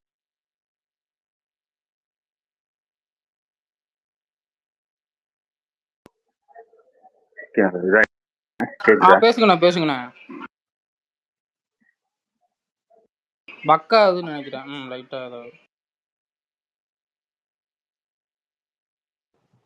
அதுதான் கார்த்தி அவர் சொல்ல வந்ததுதான் நானும் சொல்றேன். என்னன்னா வந்து இப்ப சொல்லுங்க விஜயண்ணா. இப்ப கேக்குது. இல்ல அதுதான் நாமளும் வந்து சொல்லிட்டு இவங்க என்ன இங்க இருக்கிற கம்யூனிஸ்ட் மாடலை பின்பற்ற போறாங்களா? இங்க வந்து ஒரு உழைக்கும் மக்களாக இருக்கிறது யாரு? பிற்படுத்தப்பட்ட ஒடுக்கப்பட்ட மக்கள். அந்த மக்களை இவங்களால ஒருங்கிணைக்க முடியல. வர்க்க ரீதியாக அவங்கள வந்து தன்னுடைய அரசியலுக்குள்ள கொண்டு வர முடியல. தொழிலாளியாக அவங்கள வந்து ஏதாவது இணைத்து அரசு இருக்கிறாங்களா? இப்பவும் வந்து அமைப்பு சாரா தொழிலாளர்கள் தான் அதிகமா இருக்கிறாங்க. அமைப்புக்குள்ள இருக்கிற தொழிலாளர்கள் மிக மிக குறைந்தபட்சம் ஒரு 15% தான் இருப்பாங்க. 15-20% தான் இருப்பாங்க. மீதி 80% தொழிலாளர்கள் வந்து அமைப்பு சாரா தொழிலாளர்கள். அவங்கள ஒருங்கிணைக்கிறதுக்கு இவங்ககிட்ட என்ன அரசியல் இருக்குது? அதுதான் சிக்கலா இருக்குது. இன்னைக்கு வந்து இந்த வேலை நிறுத்தம் நடக்குது. இன்னைக்கு வேலை நிறுத்தம் நடக்குது, தொழிலாளர்களுக்கு வேலை நிறுத்தம் நடக்குது. இது எந்த அளவு சாத்தியப்படுது? அவங்களுடைய அரசு அதுக்கு ஆதரவா இருக்கிறோம். நம்ம வந்து அது அவங்களுடைய அந்த அரசியல்ல எந்த அளவுக்கு வந்து அவங்களுக்கு வந்து முன்னேற்ற பாதையில வகுக்க போகுது, இல்ல தொழிலாளியா தான் எந்த சமூக மக்கள் வந்து இயங்குறாங்க. அப்போ அதுக்குள்ள இருக்கிற சாதிய சிக்கலை பேசியிருந்தா இந்த பிரச்சனையே இருந்திருக்குது. அதனாலதான் நம்ம சொல்றோம், நமக்கு வந்து பண்ணை அடிமை தேவையில்லை, முதலாளி தான் தேவை. நமக்கு பண்ணையார் தேவையில்லை, முதலாளி தான் தேவை. நாம அவங்க கூட சண்டை செய்யலாம். ஒரு முதலாளி கூட ஒரு தொழிலாளியை வர்க்கப்படுத்தி செய்யலாம், சண்டை செய்யலாம். ஆனா பண்ணையாருக்கு நம்ம எப்படி சண்டை செய்யறது? அவங்ககிட்ட எப்படி நம்ம வந்து பண்ணை அடிமை இருந்துட்டு வந்து வர்க்கப்படுத்தி செய்யறது? அவனுடைய சுயமரியாதை இழுக்காதான் பாக்குறான். நம்ம சாதி ரீதியான அவன் வந்து இழிவா பாக்குறான். நீங்க பேசுங்க.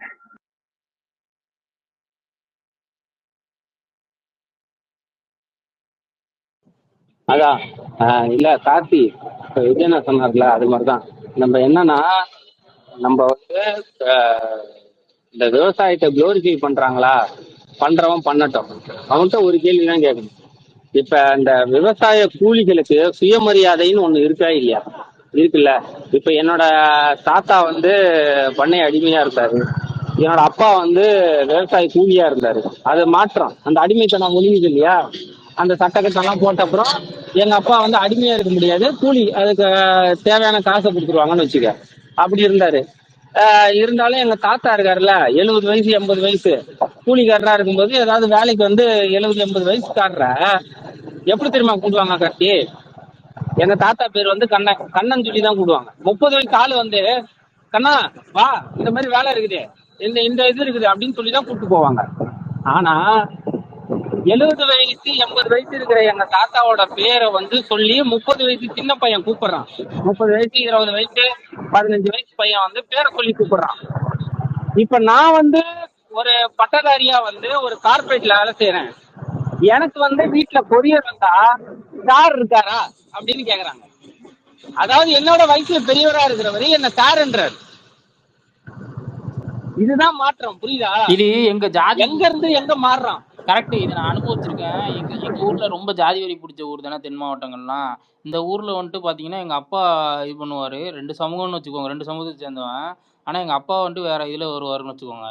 அவரோட அப்பா என்னோட தாத்தா வந்துட்டு எப்படி கூப்பிடுவாங்கன்னா, என்னோட தாத்தா பேரை சொல்லி எங்க அப்பா இவன் பையன் தானே வா அப்படிம்பாங்க. எங்க அப்பா இது கடையில வந்து அவரும் அட்வொகேட் அவரு, சரிங்களா, அப்படின்லாம் கூப்பிடுவானுங்க. அந்த மாதிரிலாம் நான் பார்த்துருக்கேன். ரொம்ப ஜாதி வரி பிடிச்சவனுங்க. அதே ஊர்ல இருந்தவனா அந்த பண்ணையார் வந்து இப்படிதான் பேசுவானுங்க, பேரை சொல்லி கூப்பிடுறது. ஒரு 40 இது நீங்க சொன்னது 100க்கு 100 உண்மை பேந்தர். இதை வந்து நான் வந்து அனுபவிச்சிருக்கேன், பார்த்துருக்கேன். இந்த மாதிரி அவனுங்களை அடிச்சு அந்த மாதிரி நிறைய பிரச்சனைலாம் இருக்கு. இந்த மாதிரிலாம் பண்ணுவானுங்க நிறைய. இன்னைக்கும் அது மாதிரிலாம் நடக்கும் நிறைய இடத்துல. இந்த பண்ணையாருங்க புத்தி வந்து திருந்தாது. அவனுக்கு எப்பவுமே ஜாதி வரியில உச்சத்துல இருப்பானுங்க. சின்ன பசங்க பேரை சொல்லி கூப்பிடுறது அந்த மாதிரிலாம் பண்ணுவானுங்க.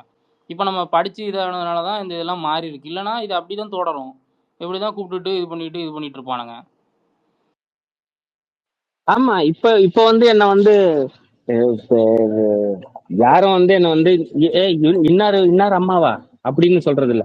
அந்த மருந்துக்காரரு இருப்பாரு, அவரு அம்மாவா மருந்துக்காரரு அவர் அம்மா அப்படின்னு அந்த அளவுக்கு அறிவு புரியுது இல்ல. இன்னும் இன் விகிதியில இருந்து இரு விகிதியா மாறுது பாருங்க. கரெக்ட். இது வந்து கலைஞர் இது பண்ணுவாப்புல, எல்லாரையும் மாத்துவார்ல. இந்த இருன்னு இந்த இது இருக்கும் தெரியுமா, அதை வந்து இந்த ஐயர் அது இதுன்னு இருக்கும்ல, அது எல்லாத்தையும் மாத்தி விடுவாருன்னு சொல்லி ஒரு அண்ணன் சொல்லிட்டு இருந்தாங்க. கலைஞர் வந்து மாத்திருப்பாரு அப்படின்ட்டு. யாரோ ஒருத்தங்க கூட நியூஸ் கூட இப்போ ஏதோ ஒரு கார்டு கூட போட்டிருந்தாங்க, கலைஞர் எல்லாத்தையும் அதை மாத்தி சீர்திருத்தம் பண்ணாரு, எல்லாரும் இன்னுன்னு சொல்லி இப்ப நம்மள மரியாதையா கூப்பிட வைக்கிறாங்க அப்படின்னு சொல்லிட்டு.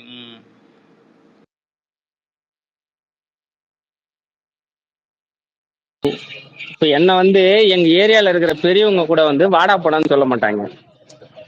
கொரியர்காரங்க ஏதாவது அட்ரஸ் கேட்டாங்கன்னா இப்ப ஒரு ஒரு கொஞ்சம் நடுநிலை வயசு இருக்கிறவங்க, மருந்துக்காரர் வீடா அது அங்க இருக்குப்பா அப்படின்னுவாங்க. கொஞ்சம் வயசானவங்க அந்த தம்பியாப்பா அந்த தம்பி வீடு அங்க இருக்குன்னுவாங்க. நம்மள வாடா போடான்னு கூட வயசானவன் சொல்றது இல்ல. ஆனா எங்க அப்பனையே தாத்தாவையே சொன்னாங்கல்ல. இதுதான் விவசாய கூலியோட பிரச்சனை. விவசாய கூலிக்கு இருக்கிற சுயமரியாதைன்ற பிரச்சனை. அந்த பிரச்சனைய டீச்சர் தான் வந்து நகர்மயமாக்குதல்.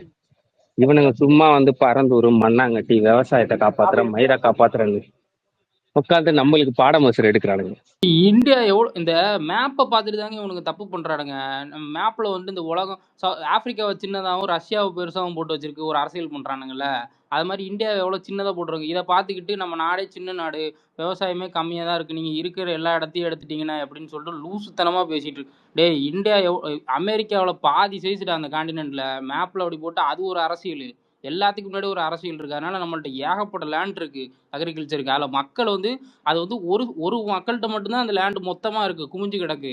மற்றெல்லாம் கூலி வேலை தான் பார்த்துக்கிட்டு இருக்காங்க. அதை நீங்கள் எப்போண்டா புரிஞ்சிக்க போகிறீங்க? 43% மக்கள் வந்து கூலி வேலை தான் பார்த்துட்டு இருக்காங்க மொத்தமாக. எதுக்கு இவ்வளோ பேர் அதில் வேலை பார்க்கணும்? ஒரே ஒரு செக்டாரில் மட்டும், அக்ரிகல்ச்சர் செக்டார் மட்டும். அதுதான் நம்ம என்ன சொல்கிறோம், அம்பேத்கர் சொல்கிறாரு, அர்பனைசேஷன் பண்ணணும், எல்லா மக்களையும் வந்து அவங்கள வந்து மேம்படுத்தணும் அப்படின்னு சொல்லி சொல்கிறாரு. அந்த இதுலேருந்து கொண்டு வந்துட்டு அந்த மிஷினை கொண்டு வாங்க. களை எடுக்கிறதுக்கு எதுக்கு ஒரு வயலில் எதுக்கு இவ்வளோ நேரம்? டக்குன்னு ட்ரோனை வச்சு மருந்து அடிச்சுட்டு டக்குன்னு முடிக்கிறத விட்டுட்டு, அதை ஒரு ஆளை விட்டு 2 ஆளை விட்டு களை எடுத்துக்கிட்டு 4 ஆளை வச்சு மருந்து அடிச்சுக்கிட்டு இதெல்லாம் எதுக்கு? அவன் வந்துட்டு வேற ஏதாவது வேலை பார்க்கலாமே, அவனுக்கு எவ்வளோ வேலை இருக்கு. இதுதான் வந்துட்டு நம்ம வந்து சொல்லிட்டு இருக்கோம், திராவிடம் சொல்லுது. இவனுங்க வந்துட்டு அதை அப்படியே இருக்கணும், ரொமான்டிசைஸ் பண்ணிக்கிட்டு புனிதப்படுத்திக்கிட்டு, ஐயோ அக்ரிகல்ச்சர்னா இப்படிங்க அப்படின்னு அக்ரிகல்ச்சர்னு சொன்னோன்னா ஆர்காசம் ஆயிடுவானுங்க. ஐயோ அக்ரிகல்ச்சரை அழிக்க பார்க்குறீங்க, இதெல்லாம் நம்மளுக்கு தேவையா, முதல்ல நம்ம நாட்டை முன்னேற்றுவோங்க அப்படின்ட்டு வந்துடுவானுங்க. ஒரு மயிறு வேண்டாம், அது ஒரு 18% தான் ஜிடிபியில் இருக்கு. அதனால ரொமான்டிசைஸ் பண்ணாதீங்கடா, முதல்ல வந்து படிச்சு முன்னேற வழியை பார்ப்போம். தென்னை மரம் ஏறு, மாடு மேய்வு. ஏண்டா மாடு வந்து இப்ப விஜயபாஸ்கர் வீட்டுல மாடு இருக்கு, எடப்பாடி வீட்டுல மாடு இருக்கு. எடப்பாடியும் விஜயபாஸ்கரும் மாடு மேய்க்க சொல்லு, எதுக்கு வந்து எம்எல்ஏ இருக்கிறான்? சரி, அவரை கூட எம்எல்ஏ அவன் பையனே மேய்க்க சொல்லுங்களேன், ஒரு போட்டோ எடுத்து போடுங்க பார்ப்போம். அவன் பையனுங்க மேய்ங்க.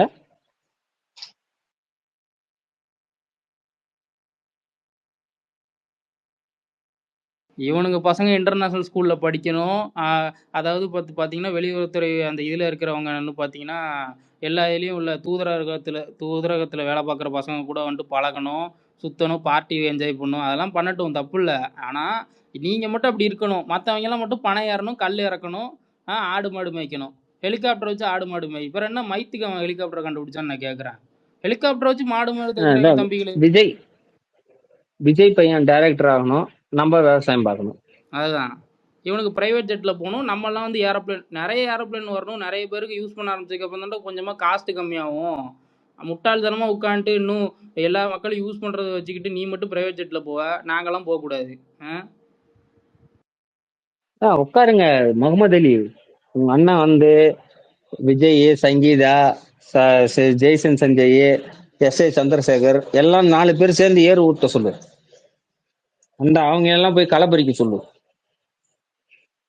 சோபா அம்மாவை தலையில கூட வச்சுக்கிட்டு சாப்பாடு, மதியானம் சாப்பாடு வந்து கஞ்சியும் வந்து இந்த ஊறுகாவும் எடுத்துட்டு வர சொல்லு. வக்காளி, நான் இதை வந்து சினிமால காமிச்சிட்டு நாங்களே இதை பண்ணிட்டு இருக்கணும். ஆமா, அந்த கூட்டத்துக்கு எதுக்கு அவங்க அம்மாவை கூப்பிட்டு வந்தானுங்க? இது இது இது இது கிடையாதா? இதுல வந்து குடும்ப அரசியல் கிடையாதா?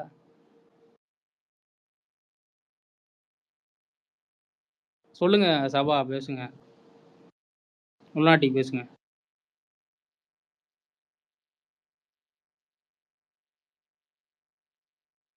கேக்குதா நான் சொல்லுங்க பேசுறது? சொல்லுங்க பேசுங்க.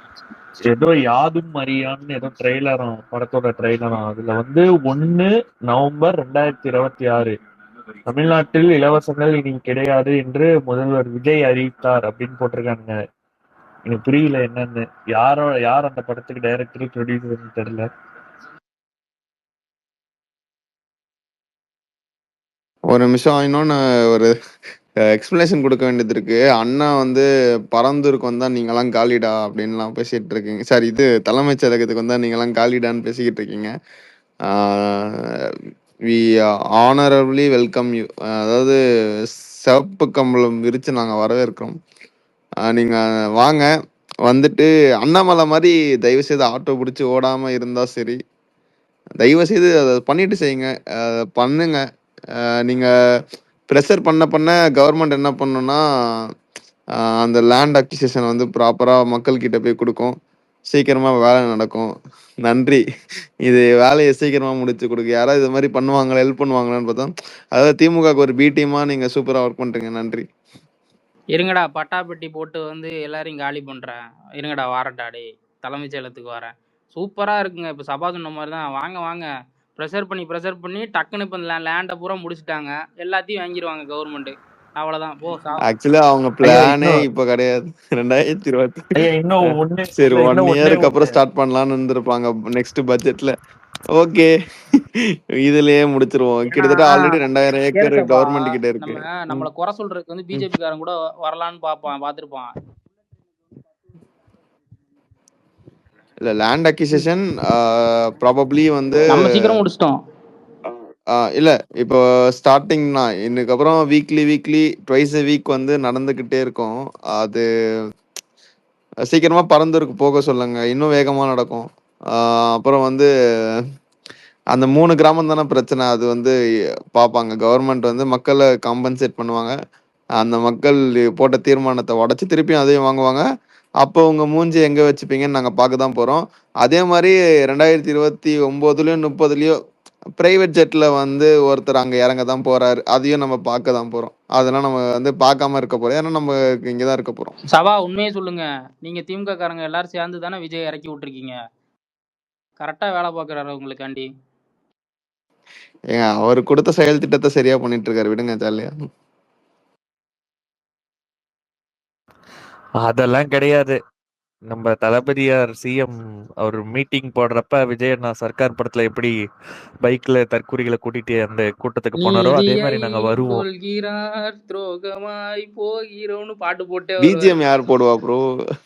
வாரத்துக்கு முன்னாடி வந்துட்டு இன்னும் அர்ஜுன் சம்பத் கரெக்டா சொன்னான், விஜய் வந்துட்டு திமுகவுடைய பி டீமா இருக்க செயல்படுறாரு அப்படின்னு. அப்போ புரியல, இப்ப தெளிவா வந்து நம்ம ஒத்துக்கிறோம். அண்ணா முஸ்தண்ணா, உங்களுக்கு புரியுதா இல்லையான்னு தெரியல. 2016 தேர்தல் இஸ் பிக்கஸ்ட் ஷோ. ஓகேவா? அன்னைக்கு வந்து ஒரு மக்கள் நல கூட்டணி மாதிரி இன்னைக்கு விஜய். அதாவது ஓட்டை சிந்தாம செதறாம திமுக எதிர்ப்புன்ற ஒரு ஓட்டு, ஆளுங்கட்சிக்கான ஆன்டி இன்கம்பன்சி ஓட்டை வந்து இன்னொரு அணி பிரிக்குதுன்றப்போ always advantages to ruling party தான் அது எப்பயுமே. அதனால தைரியமா சொல்லுங்க, திமுக ஆட்சி, மீண்டும் திமுக ஆட்சி, மீண்டும் திமுக ஆட்சி. அவ்வளவுதான். சொன்னேன், இப்ப நான் பேசும்போது சொன்னோம்ல, we are not against development, we are not against infrastructure. ரொம்ப நன்றிங்க, இதுதான் எதிர்பார்த்தேன். இதெல்லாம் மக்கள் வந்து கொடுத்துட்டாங்க. we are not develop, அதுதான் இன்ஃப்ராஸ்ட்ரக்சருக்கு எதிர்ப்பு இல்லை. அப்ப எங்க தான் வரணும் சார்? நீங்களே சொல்லுங்க சார். நானும் அதான் கேட்கறேன் சார். நான் உங்களை விட மூளை இருக்க அதிகாரிகள், பியூரோக்ராட்ஸ் எல்லாமே ஒரு 3-4 வருஷம் கல ஆய்வு பண்ணி டேட்டாஸ் எடுத்து எங்க மக்கள் கஷ்டப்பட மாட்டாங்க. எல்லா இடத்துலயுமே பிரச்சனை இருக்கும். சென்னை மாதிரி மிகப்பெரிய சிட்டிஸ்ல வந்து லேண்ட் அக்விசிஷன்றதுலாம் ரொம்ப கஷ்டம், ரொம்ப விஷயம். அது எங்க பாசிபிலிட்டிஸ் இல்லை. இதை தாண்டி நீங்க எந்த லொக்கேஷனா நீங்க சொல்லுங்க. Recommend to government, we ready to hear you. அதான் சொல்றேன். தங்கம் தென்னரசு அவர்கள் தெளிவா சொன்னாரு. விஜயை போக சொல்லுங்க, மக்கள் கிட்ட கேட்க சொல்லுங்க, அவர் குறைநிறையை கேட்டு எங்கள்கிட்ட சொல்லுங்க. இல்ல விஜய் அவர்களே வந்து ஒரு 100 கோடி ரூபா செலவு பண்ணியாவது ஒரு டீமை போட்டாவது இந்த இடத்துல பண்ணலாம், இந்த இடத்துல மக்கள் பாதிப்பு இருக்காது அப்படின்ற ஒரு டேட்டாவை கொடுக்க சொல்லுங்க. அதுக்கப்புறம் கவர்மெண்ட் வந்து அதை கன்சிடரேஷன்ல கொண்டு போகலாமான்றத பார்ப்பாங்க. நிறைய இருக்கு. டேக் போட ஆரம்பிச்சிட்டாங்க. இனிமேல் நம்ம ஆட்டம் சும்மா வெறித்தனமா இருக்கும். பறந்து ஒரு ஸ்டாப் பண்ண யோ, டேக் போட்டாலாம் தலைமை செயலகத்துக்கு போக சொல்லுங்க. இப்பதான் நான் தான் சொல்றேன்ல. You wasting your energy. Tag போட்டு இந்த Ajith fans, Vijay fans, Suriya fans மாதிரி நாங்கள் திருப்பிலாம் டேக் போடுவோம்னா நினைக்காதீங்க. We never triggering. எங்களுக்கு தெரியும் கவர்மெண்ட் என்ன பண்ணோன்ட்டு. So we wait for our turn, அவ்வளோதான். நாங்கள் லூசு மாதிரி நீங்கள் எனக்கு வந்து டோன்ட் வேஸ்ட் அவர் எனர்ஜி. நீங்கள் மாங்குன்னு டேக் போட்டு உங்களுக்கு என்ன கிடைக்க போதும்? ஒன்றும் கிடைக்காது. நீங்க எவ்வளவுதான் டேக் போடுங்க, நாங்க உங்க அண்ணனை மாதிரி நீங்க இப்போ சொன்னீங்களே டேக் போடுறேன்னு, அதே மாதிரி நாங்க பதில் சொல்றோம். We are waiting. எங்களுக்கு பெரிய பெரிய எதிரிலாம் இருக்காங்க ப்ரோ. உங்களை அதான் அண்ணனோட டைலாக்லாம் சும்மா உன் பின்னாடி தான் சுத்திட்டு இருக்க முடியாது. எல்லாத்துக்கும் அண்ணன் டயலாக் சொல்லியிருக்காருங்க, பொருத்தமா இருக்கு. அரசியலுக்கு வந்து நமக்குனே எழுதுன மாதிரி இல்ல, நமக்குன்னே அளவெடுத்து செஞ்சு வச்ச மாதிரி இருக்காரு. இல்ல உண்மையில எனக்கு எப்படி தோணுச்சுன்னா, அந்த என்ன படம் இதுல பிகில அதை சொல்லுவான்ல, இந்த டைலாக் நல்லா இருக்குல்ல, நான் வச்சுக்கிறேன். அவன் சொன்னது நம்ம அவன் கொடுத்து சொன்னோம். அதுதான். எவ்வளவு பெரிய பெரிய எதிரிலாம் இருக்காங்க. நீ எல்லாம் தம்மி, நேத்து பிறந்த காளான். மண்டி போட்டானுங்க வர்றா டேய். மேல ஒரு டிட்டு போட்டிருக்க பாரு, மண்டி போட்டானுங்க. அது படிய பரந்தூர் திட்டத்தை நிறுத்துவது டிவிகேவின் நோக்கம் அல்ல. மக்களுடன் நின்று அவர்களின் அரசிடம் எதை எதிர்பார்க்கிறார்களோ அதை ஏற்று டூ லேட். டிவிகே பக்கா பிளானோட தான் போற மாதிரி தெரியுது. வண்டி போட்டானுங்க.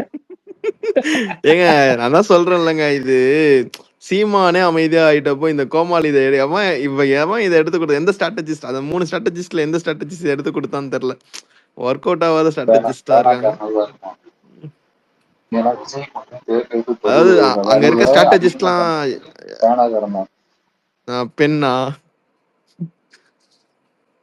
பெண்ணு நம்ம டீம் அவனுங்க. இதுக்கெல்லாம் காரணம் பெண்ணு தான் சொல்லுவானுங்க. நீங்க இல்ல அதாவது எங்கெங்கெல்லாம் விஜய் ஸ்டோர் பண்ணான்னு நினைக்கிறானோ அந்த இங்க வேணாம், இந்த பக்கம் வேணாம், அந்த காடை ஏன்னு எடுக்க, இந்த காடை எடுங்கன்ட்டு அவனை கூப்பிட்டு அடி வாங்கி வைக்கிறது சிறப்பு. அந்த ஸ்ட்ராட்டஜிஸ்ட், அந்த ஜான் சாரா இருக்கட்டும், அப்புறம் நம்ம ஆதவ் ரெட்டியா இருக்கட்டும், இவங்க எல்லாரும் நமக்காக திமுக மீண்டும் ஆட்சி புரியணுன்றதுக்காக வேலை பார்த்துட்டு இருக்காங்க. சீக்கிரமா புசியானந்தியாவது அமுச்சு விடுங்க தலைமை செயலகத்துக்கு போராட்டம் பண்ண. அண்ணன் வராரோ இல்லையோ. இல்ல தவற நீங்க வன்மையா கண்டிக்கிறேன். புஷின்னு சொல்லக்கூடாது, என் ஆனந்த். சாரி, என்ன ஆனந்த் சாரியாவது வர சொல்லுங்க. என் ஆனந்தின் வழிகாட்டுதலின்படி, அண்ணனின் அறிவுறுத்தலின்படி நாங்கள் தலைமை செயலகத்தின் போராட்டத்துக்கு போறோம். இல்லைன்னா நீங்களே இதே மாதிரி டேக் இனிஷியேட் பண்றதுக்கு டைரக்டா தலைமை செயலகம் போயிருங்க. எதுக்கு காந்திரி யாருக்காக டேக் போட்டுட்டு இருக்கீங்க? அந்த ஆட்டோல குத்துற மாதிரி கதை தான் இருக்கு இதெல்லாம். இந்த பிளாக் ஃபோர்ஸ்னு ஒருத்தன் டிவிகேல ஒருத்தர் சுத்திட்டு இருப்பான்ல, அவன் ஒரு பெரிய ரைட்டப்பை போட்டிருக்காங்க, கதறிட்டு இருக்கான். ஜாலியா இருக்கு, அதை பார்த்து படிச்சுட்டு இருக்கேன். ஸ்டாப் பரந்தூர் ஏர்போர்ட் அப்படின்னு போட்டுட்டு இருக்கான், டேக் போட்டுட்டு இருக்கானா. சரி, அந்த 4 பக்கத்துக்கு ஒரு தெலுங்கு இவர் நண்பன் வந்துட்டான், அவன் ரைட்டப் தூக்கிட்டு இல்லையா. இன்னொரு பேந்தர் இன்னொரு ட்வீட் உங்களுக்கு அமைச்சிருக்கேன் பாருங்க, அதை படிங்களேன். யாராவது குரூப்ல போற அதை படிங்க. பேர்லாம் சொல்லி லைம்லைட் கொடுக்காதீங்க. அந்த ட்வீட்டோட மைய கருதி மட்டும் படிங்க. யாராவது குரூப்ல இருந்தீங்கன்னா படிங்க. கருத்து வேற இருக்கா சபா? இல்லைங்க, அது ஒரு ஜோக் தான். அதை படிங்க தயவு செய்து ப்ளீஸ்.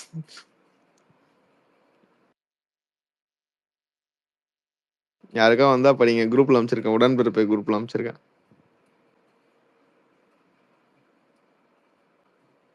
டேய் எங்கடா அந்த குட்டி மில்டனே, இந்த டைம் அவன் வர காணாம போயிட்டானடா.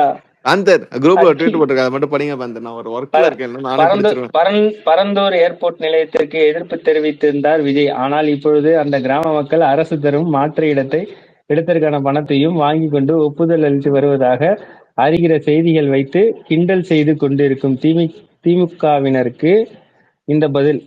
மற்றபடி அரசியல் வராமல் பயந்து ஓடிய சில நபர் 5 அறிவு ஜீவிகளுக்கும் பதில் கூறுவது வீண். அதாவது ரஜினிக்கு. நீட் தேர்வு அமல்படுத்துவோம் என்று ஒன்றிய அரசு சொன்னபோது அதற்கு எதிர்ப்பு தெரிவித்து திமுக, ஆனால் அது நடைமுறைக்கு கொண்டு வரப்பட்டது. மாணவர்கள் வருடம் அந்த தேர்வை எழுதி கொண்டுதான் இருக்கிறார்கள். அதனால் மக்கள் இதை ஏற்றுக்கொண்டார்கள் என்று திமுகவினர் நீட்டு தேர்வை எதிர்ப்பு கைவிட்டு விட்டார்களா? அந்த கிராம விவசாயிகள் தங்களின் வாழ்வாதாரம் பாதிக்கப்படும் என்று போராடுகிறார்கள். அதற்கு ஆதரவாக அவர்களுடன் துணை இருக்கிறார் தலைவர் விஜய். மக்களும் எவ்வளவு நாட்கள் போராட முடியும்? சில சமயங்கள் அவர்கள் நகர்ந்து சென்று விடுவார்கள். அனைத்து போராட்டமும் வெற்றியை எட்டிவிடும் என்று உறுதி இல்லை. போராடும் குணம் மிகவும் அவசியம். அதுவும் மக்களுக்காக போராடுவது மிக மிக அவசியம். வெற்றியோ தோல்வியோ உண்மையின் பக்கம் நல்லதின் பக்கம் நிற்பதுதான் அறம். என் தலைவன் அறத்தின் பக்கம் நிற்கிறார். கொடுங்கப்பா, ஆனதாச்சு போனது போச்சு, ஏங்க அடுத்த என்ன கதையை இல்ல சாத்துங்கன்றது. பேந்தர், இது எவ்வளவு பெரிய சிரிப்பா இருக்கு, எனக்கு புரியல பேந்தர். அது நாங்க டே ஒன்னு சொல்றோம், மக்கள் வந்து உங்களை யூஸ் பண்ணிக்கிறாங்கங்க. நீங்க சும்மா இருந்தாலே அந்த ரேட்ல நீ தான் வந்து ரேட்டை ஏத்தி விட்டு போயிட்டு.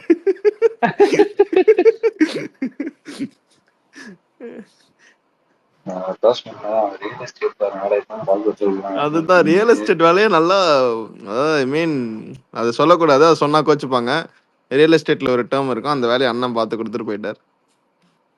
இல்ல பின்ன அண்ணா நீ கரெக்ட் சொல்ற கூடாதுன்னு இல்ல, சொல்லிடு. ஏன்னா அண்ணா என்ன பண்ண அரசியலா பண்றாரு, அதான் பண்ணிட்டு இருக்காரு. சீக்கிரமா தலைமைச் செயலகம் வாணுங்க. அண்ணா அறிவலயத்தோட செங்கலா ஒரு செங்கலா உருவம் ப்ரோ அப்படின்னு சொன்னா இப்ப எங்க இருக்கான்னு நம்மளுக்கு தெரியும். அதே மாதிரி அதேதான், அவன் அட்ரஸ் இல்லாம மேட்ச் கிரிக்கெட் விளையாடிட்டு இருக்கான். எனக்கும் கட்சிக்கும் சம்பந்தம் இல்லை, நான் தனி மனிதனாக கருத்து சொல்கிறேன் அப்படின்னு நேத்திக்கு புலம்பிட்டு இருக்கான். ஏங்க அதுதான் சொல்றேன்ல, இது ஒரு திமுக எதிர்த்தவர்களும் ஏங்க திமுக தெரியுங்க என்ன பண்ண, என்ன நல்லது என்ன கெட்டதுன்ட்டு. அட்லாஸ்ட் நீங்க வந்து அக்செப்ட் பண்ணிக்கிட்டீங்களா? அதாவது ஒரு கம்பேரிசேஷன் கொண்டு வந்துட்டீங்க. நாங்க திருப்பி சொல்றோம், நீட் தேர்வுக்கான உங்களை மாதிரி கோல் பேஸ்ட் வச்சு மக்கள் வந்து ஏத்துக்கிட்டாங்க, அதனால நாங்க வந்து நீட் தேர்வு வந்து நாங்க அக்செப்ட் பண்ணிக்கிட்டோம்னா சொல்ல கிடையாது. நீட் விலக்கே எங்கள் இலக்கு, அதை திருப்பியும் சொல்லியாச்சு. இதுக்கும் நீட்டுக்கும் இங்க பாரு, நீட்டுன்றது ஒரு லா, சரியா? நீட்டுன்றது சட்டமாக பார்லிமெண்ட்ல ஏற்றப்பட்ட மசோதான்றது வேற, பாலிசி டிசிஷன் ஒண்ணு இருக்குல்ல. ஏர்போர்ட் கட்டுறதுன்றது வந்து நாட்டின் வளர்ச்சி பாலிசி டிசிஷன். அதாவது நம்ம என்னன்னா பிபிபின்னு போறோம்ல, அதாவது பிரைவேடைசேஷன், குளோபலைசேஷன், அந்த மாதிரி வந்து சிலது போவோம்ல, அதுல வந்து நடக்கிற ஒரு வளர்ச்சி தான் வந்து ஏர்போர்ட். இதுக்கும் நீட்டுக்கும் எந்த சம்பந்தமும் இல்ல. லூஸ் மாதிரி வந்து இருக்க. அதுக்கு நீ வேற பதில் சொல்ற, விடுறா. ஆனது ஆச்சு போனது போச்சு, புல்லு புல்லே புல்லே புல்லே, அந்த பாட்டு தான் பாட போறாரு அண்ணா. அவ்வளவுதான் போச்சு. 6 மாசத்துக்கு என்ன அரசியல் பண்றதுன்னே தெரியாம சுத்திட்டு இருப்பாரு. இதுக்கப்புறம் என்ன கார்டு எடுக்கிறது? 13ஆம் இல்ல தேதி எடுத்துருவாரு. அடுத்த ஒரு கார்டு ரெடியா வச்சிருக்காரு, அன்னைக்கே எடுத்துட்டாருல. சிப் கார்டை வந்து விரிவாக்கம் பார்க்க கூடாது, நீங்க விரிவாக்கம் பண்ணக்கூடாது அப்படின்னு. அதுவும் ஓகே. அடுத்த ரியல் எஸ்டேட் வேலை பார்க்க போறாரு. ஓகே, அதுக்கும் லேண்ட் ரேட்டை ஏத்திடுவாரு. ஏங்க பேசாம அண்ணனுக்கு ஒரு திமுக உறுப்பினர் கார்டு கொடுங்க.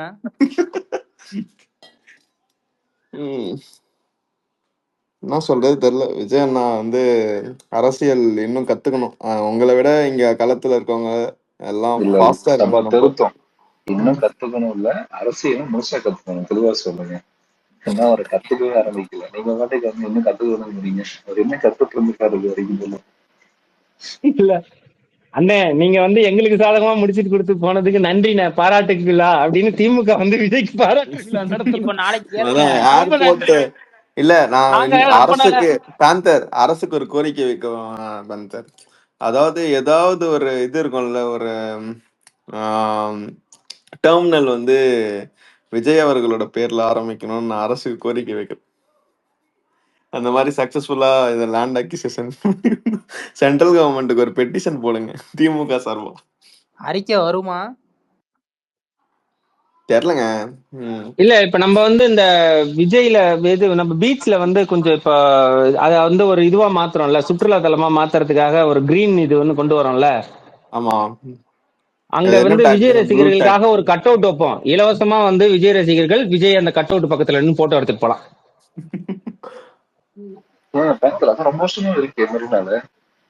அது 10 ரூபாய்ல நம்ம இலவசமா கொடுக்குறோம். அரசு பொறுப்பேற்று செலவு. ஆமா, அரசு பொறுப்பேற்று செலவு பண்ணி நாங்க வந்து அந்த 10 மணி போட்டோ இலவசமா எடுத்துட்டு போலாம். நீ சொல்லுங்க விஜயண்ணா. உண்மையான விஜய் ரசிகனா இருக்கும் சும்மா. இதுக்காக ஏதாவது பறந்துருக்காக ட்வீட் உங்க வீட்டு போட்டுருக்கணும். பிள்ளையா நினைச்சு என்ன எல்லாரும் மன்னிச்சிருங்க ஐயா அப்படின்னு சொல்லிட்டு விஜய் நாளைக்கு பேசுவோம் பாருங்க. தெரியாம பேசிட்டேன் விட்டுருங்க அப்படிமா. ஏங்க நான் தான் சொல்றேங்களே, இது டெவலப்மெண்ட்ங்க, இது டெவலப்மெண்ட் ப்ராஜெக்ட். இது வந்து நம்ம கூட இருக்க பக்கத்து ஸ்டேட்லாம் நீங்க சவுத் இந்தியாலே பாத்தீங்கன்னா நம்ம ஒரு பக்காவான வளர்ந்த ஸ்டேட் இருக்கிறதுலே. கம்பேரிட்டிவ்லி சவுத் இந்தியான்னு நம்ம தான் நம்பர் 1 ஸ்டேட். பெங்களூர்லாம் எடுத்துட்டு வருவாங்க, அது பெங்களூர் கர்நாடகா கொண்டு வராங்க, பெங்களூர் தானே ஒண்ணுமே கிடையாது. ஆனா நம்ம இருக்கிறதுலே வீக்கஸ்டா இதுல இருக்கணும் ஏர்போர்ட் அந்த விஷயத்து தான் ஃபெசிலிட்டி தான் மெட்ரோபாலிஸ் சிட்டிஸ்ல முக்கியமா. அது ஏன் என்ன ரீசன்னா இங்க இருக்க சில இந்த மாதிரி பூமர் தோழர்கள் தான் நமக்கு பிரச்சனையா இருக்காங்க. அதுவுமே வந்து அண்ணனால் தீர்க்க வைக்கப்பட்டதுக்கு மிக நன்றி. விஜய் அண்ணா பேசுங்க. விஜய் அண்ணா சாரி சார். இந்தா கேக்குதா? பேசுங்க. கேக்குது. கேக்குது.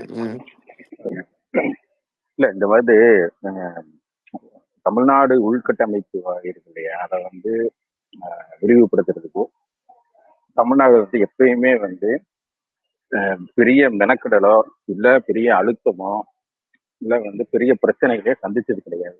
ஏன்னா தமிழ்நாடு அரசு வந்து அந்த விஷயத்துல மிக மிக தெளிவாக மக்களை வந்து அவங்கள வந்து கன்வின்ஸ் பண்ணி அவங்கள அந்த திட்டத்துக்கு வந்து புரிய வச்சு அவங்களுடைய எதிர்ப்புகளை வந்து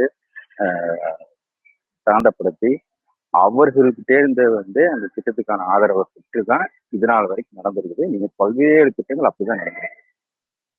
மற்ற மாநிலங்கள்ல நீங்க பாத்தீங்கன்னா பெரிய பிரச்சனையா இருக்கும், அடிதடி இதெல்லாம் நடக்கும், எல்லாம் நடந்துட்டு தான் இருக்கு. ஏன் நீங்க வந்து விழிஞ்சம் போட்டு பிரச்சனையை கூட நீங்க பார்க்கலாம். ஆனா தமிழ்நாடு அரசு வந்து அப்படி நடக்காது. ஏன்னா மக்கள் பிரச்சனையை முதல்ல காது எடுத்து கேட்கும். அது தமிழ்நாடு அரசுங்கிறது வந்து வெறும் வந்து அரசா மட்டும் இல்லை, அதுக்குள்ள இருக்கிற ஒரு அரசியல் தான். இப்போ வந்து அது வந்து திமுகக்குள்ள இருக்கிற அரசியல் இல்ல வந்து இந்த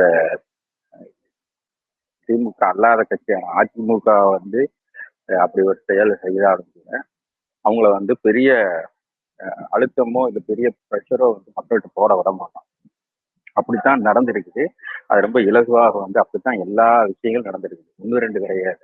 தமிழ்நாட்டின் உள்கட்டமைப்பு வளர்ச்சிக்கு வந்து இதை வந்து மக்களே புரிஞ்சுட்டு அதை வந்து ஆதரவு கொடுக்கிறதும், அதுக்கப்புறம் அவங்களுக்கு வேண்டிய நிவாரணத்துக்கும் உதவித்தொகை இது எல்லாமே வந்து தமிழ்நாடு அரசு வந்து கொடுத்து அவங்களுடைய முழு மனசோட தான் அந்த இடத்த வந்து கொடுக்குற மாதிரியான செயல் திட்டத்தை வந்து தமிழ்நாடு அரசு இதனால் வரைக்கும் செய்திருக்கு. அப்படி செய்துதான் அந்த உள்கட்டமைப்பை வந்து வளர்த்து எடுத்திருக்கு. இவனுங்களுக்கு அது புரிய மாட்டேங்குது. ஏதோ பெரிய மக்களை வந்து ஏதோ புரட்சிகர அரசியலுக்கு தள்ளி அவங்க எல்லாம் வந்து இதுக்கு எதிராக வந்து திசை திருப்பி அரசையே வந்து தூக்கி போடுற மாதிரி எதிர்ப்பு போடுறது இப்படி எல்லாம் வந்து பைத்தியக்காரத்தனமா வந்து அரசு வந்து செய்யாது, அப்படி செய்யவும் வைக்காது, மக்களை அவ்வளவு ஒரு பிரச்சனைக்கு தள்ளாது. அப்படிதான் வந்து இதனால் வரைக்கும் நடந்திருக்கு. ஏன்னா நீங்க வந்து மேற்கு வங்காளத்தை கூட பார்த்துருக்கலாம். இந்த நந்திகாம் சிங்கூர் வந்து எவ்வளவு பெரிய பிரச்சனையாச்சு. நிலத்தை வந்து கம்யூனிஸ்ட் கட்சி கம்யூனிஸ்ட் அரசு வந்து கையகப்படுத்துறதுக்கு எப்பேற்பட்ட ஒரு பயங்கரவாத தாக்குதல், அரச பயங்கரவாதத்தை ஏவிச்சு. நீங்க இப்ப படிச்சிருப்பீங்க நந்திகாம் சிங்கூர் என்னன்னு. அது மாதிரி எல்லாம் வந்து இங்க இருக்கிற திராவிட மாடல் அரசு திமுக அரசு அது மாதிரி செய்யாது, செய்ததும் கிடையாது.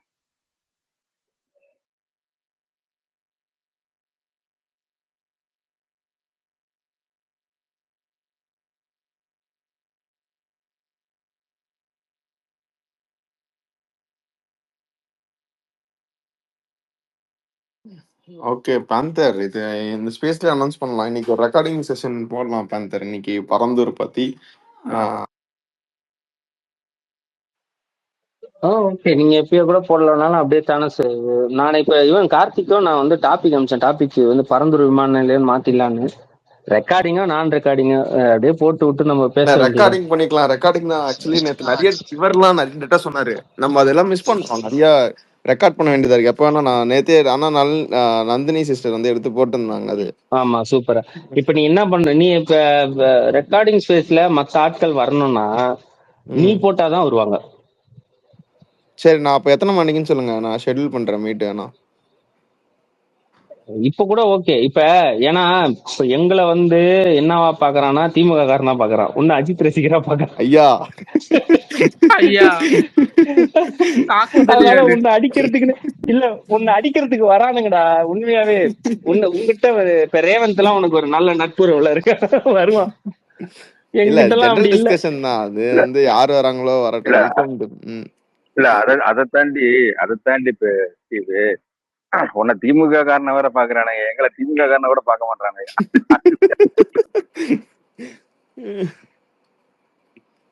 ஐயோ ஐயோ, சரி ஓகே. இப்பே போடவா இல்ல எப்படி எல்லாம் டைம் செட் பண்ணலாமா? நீ சொல்றா, நான் ரெடி தான். எனக்கு ஓகே தான், நான் ஃப்ரீ தான். ஒரே ஒரு கால் மட்டும் தான் அப்ப இருக்கு. அது அப்ப ஓகே போட்டிருக்க. இப்ப போட்டுறவா? இது சரி மீன் நான் மாட்டுமா? மீன் மாட்டுமா இப்ப? தெரியலங்க. அது அவங்க வந்து அவங்களோட பதிவு பண்ணட்டும். அதெல்லாம் நான் யாரையுமே வந்து தப்பு சொல்ல. நம்ம பேசுறத நம்ம பேசுவோம். அந்த ப்ரோ குரூப்ல அவங்க லிங்க் அனுப்பிச்சு அவங்க விடுறா, தனியா நீ சொன்னா கொண்டு வரப்போறாங்க. ஓ அவங்க ஒப்பாரி கிட்ட ஜனநாயக உரிமைன்னு சொல்ற சபா அப்படிதானே? அது அவங்கவுங்க உரிமைங்க. இப்போ தலைமைச் செயலகத்துல போராட்டம் பண்ணா அவங்களோட உரிமை, அரெஸ்ட் ஆகுறது அவங்க உரிமை, எல்லாமே அவங்களோட உரிமை தான். யாரையும் தடுக்க நான் போறது வேணா கிடையாது. அண்ணனுக்கு கேப் புக் பண்ணி கொடுக்குறேன், தலைமை செயலகத்துக்கு வரட்டும். ஏங்க அவர்கிட்ட இல்லாத காரா? இல்லங்க, நம்மளே நம்ம பணத்துல இது பண்ணுவோங்க. அவர்கிட்ட இல்லாத கார் தான், நம்மளே பணத்துல வர வைப்போங்க. இல்ல சரி நம்ம நான் ஸ்பேஸ் போடுறேன்னா. அப்படி வந்து அங்க வந்து தலைமைச் செயலக வாசல்ல வந்து டிவிகே அப்படின்னு கத்தும்போது செவனி மேல 2 சப்பு சப்பு அடிக்கிறது நம்ம உரிமை தானே? ஆமா, அதுவும் நம்ம உரிமை, அதை நம்ம கேட்க கூடாது. நம்ம இல்ல, நம்மனா நம்ம கிடையாது, காவலர்கள். இல்ல எனக்கு அவங்களை பார்க்கும்போது அப்படி தோணாது. 2 ரூபா கூட சரி நான் நான் போறேன், போட்டு 2 ரூபா குரூப்ல கூட அனுப்புற நான் லிங்க் போறேன். ஓகேவா? போட்டு நம்ம ரெக்கார்டிங் அதை பத்தி பண்ணுவோம். அப்பதான் 4 பேருக்கு யூஸ்ஃபுல்லாவது ஓகே, நீ போட்டுட்டு இப்ப இது உடன்பிறப்பு குரூப்ல அனுப்பு, எல்லாரும் வந்துடுறோம்.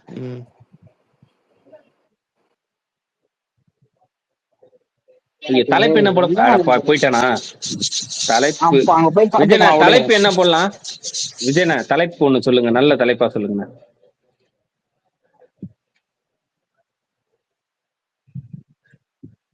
பரந்தூர் பாலிடிக்ஸில் பள்ளி இழிச்ச விஜய்னு போடுவோமா? இல்ல அது நீ ஆரோக்கியமா ரிலேட்டடா பேச போறோம் அப்படின்னா பரந்தூர் தேவையும் மக்களின் பங்களிப்புன்னு வேணா போடணும். நீங்க கலாச்சி வச்சு போடுற மாதிரி இருந்ததுன்னா அது எப்படிங்கிறது பாருங்க. அது ரெண்டுக்குமே கொஞ்சம் மேட்ச் ஆகும்.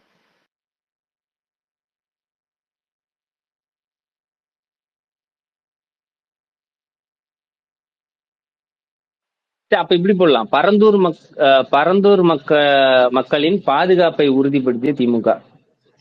எப்படி போட்டுருவோமா? அப்படி போடணும், கரெக்டா இருக்கும். பரந்தூர் மக்களை பாதுகாத்த திமுக. ஓகே. அப்புறம் கீழே வந்து மக்களின் முதல்வர் ஸ்டாலின் அப்படின்னு போட்டோம். அண்ணனோட சாப்பாடுல எப்படி பள்ளி எதுக்கி போட்டீங்களங்க? சோத்துல எப்படி மண்ணள்ளி போட்டீங்க? ஒரு குத்து மண்ணள்ளி இப்படி போட்டீங்க, எப்படிங்க இனிமே அரசியல் பண்ணுவார் அவரு?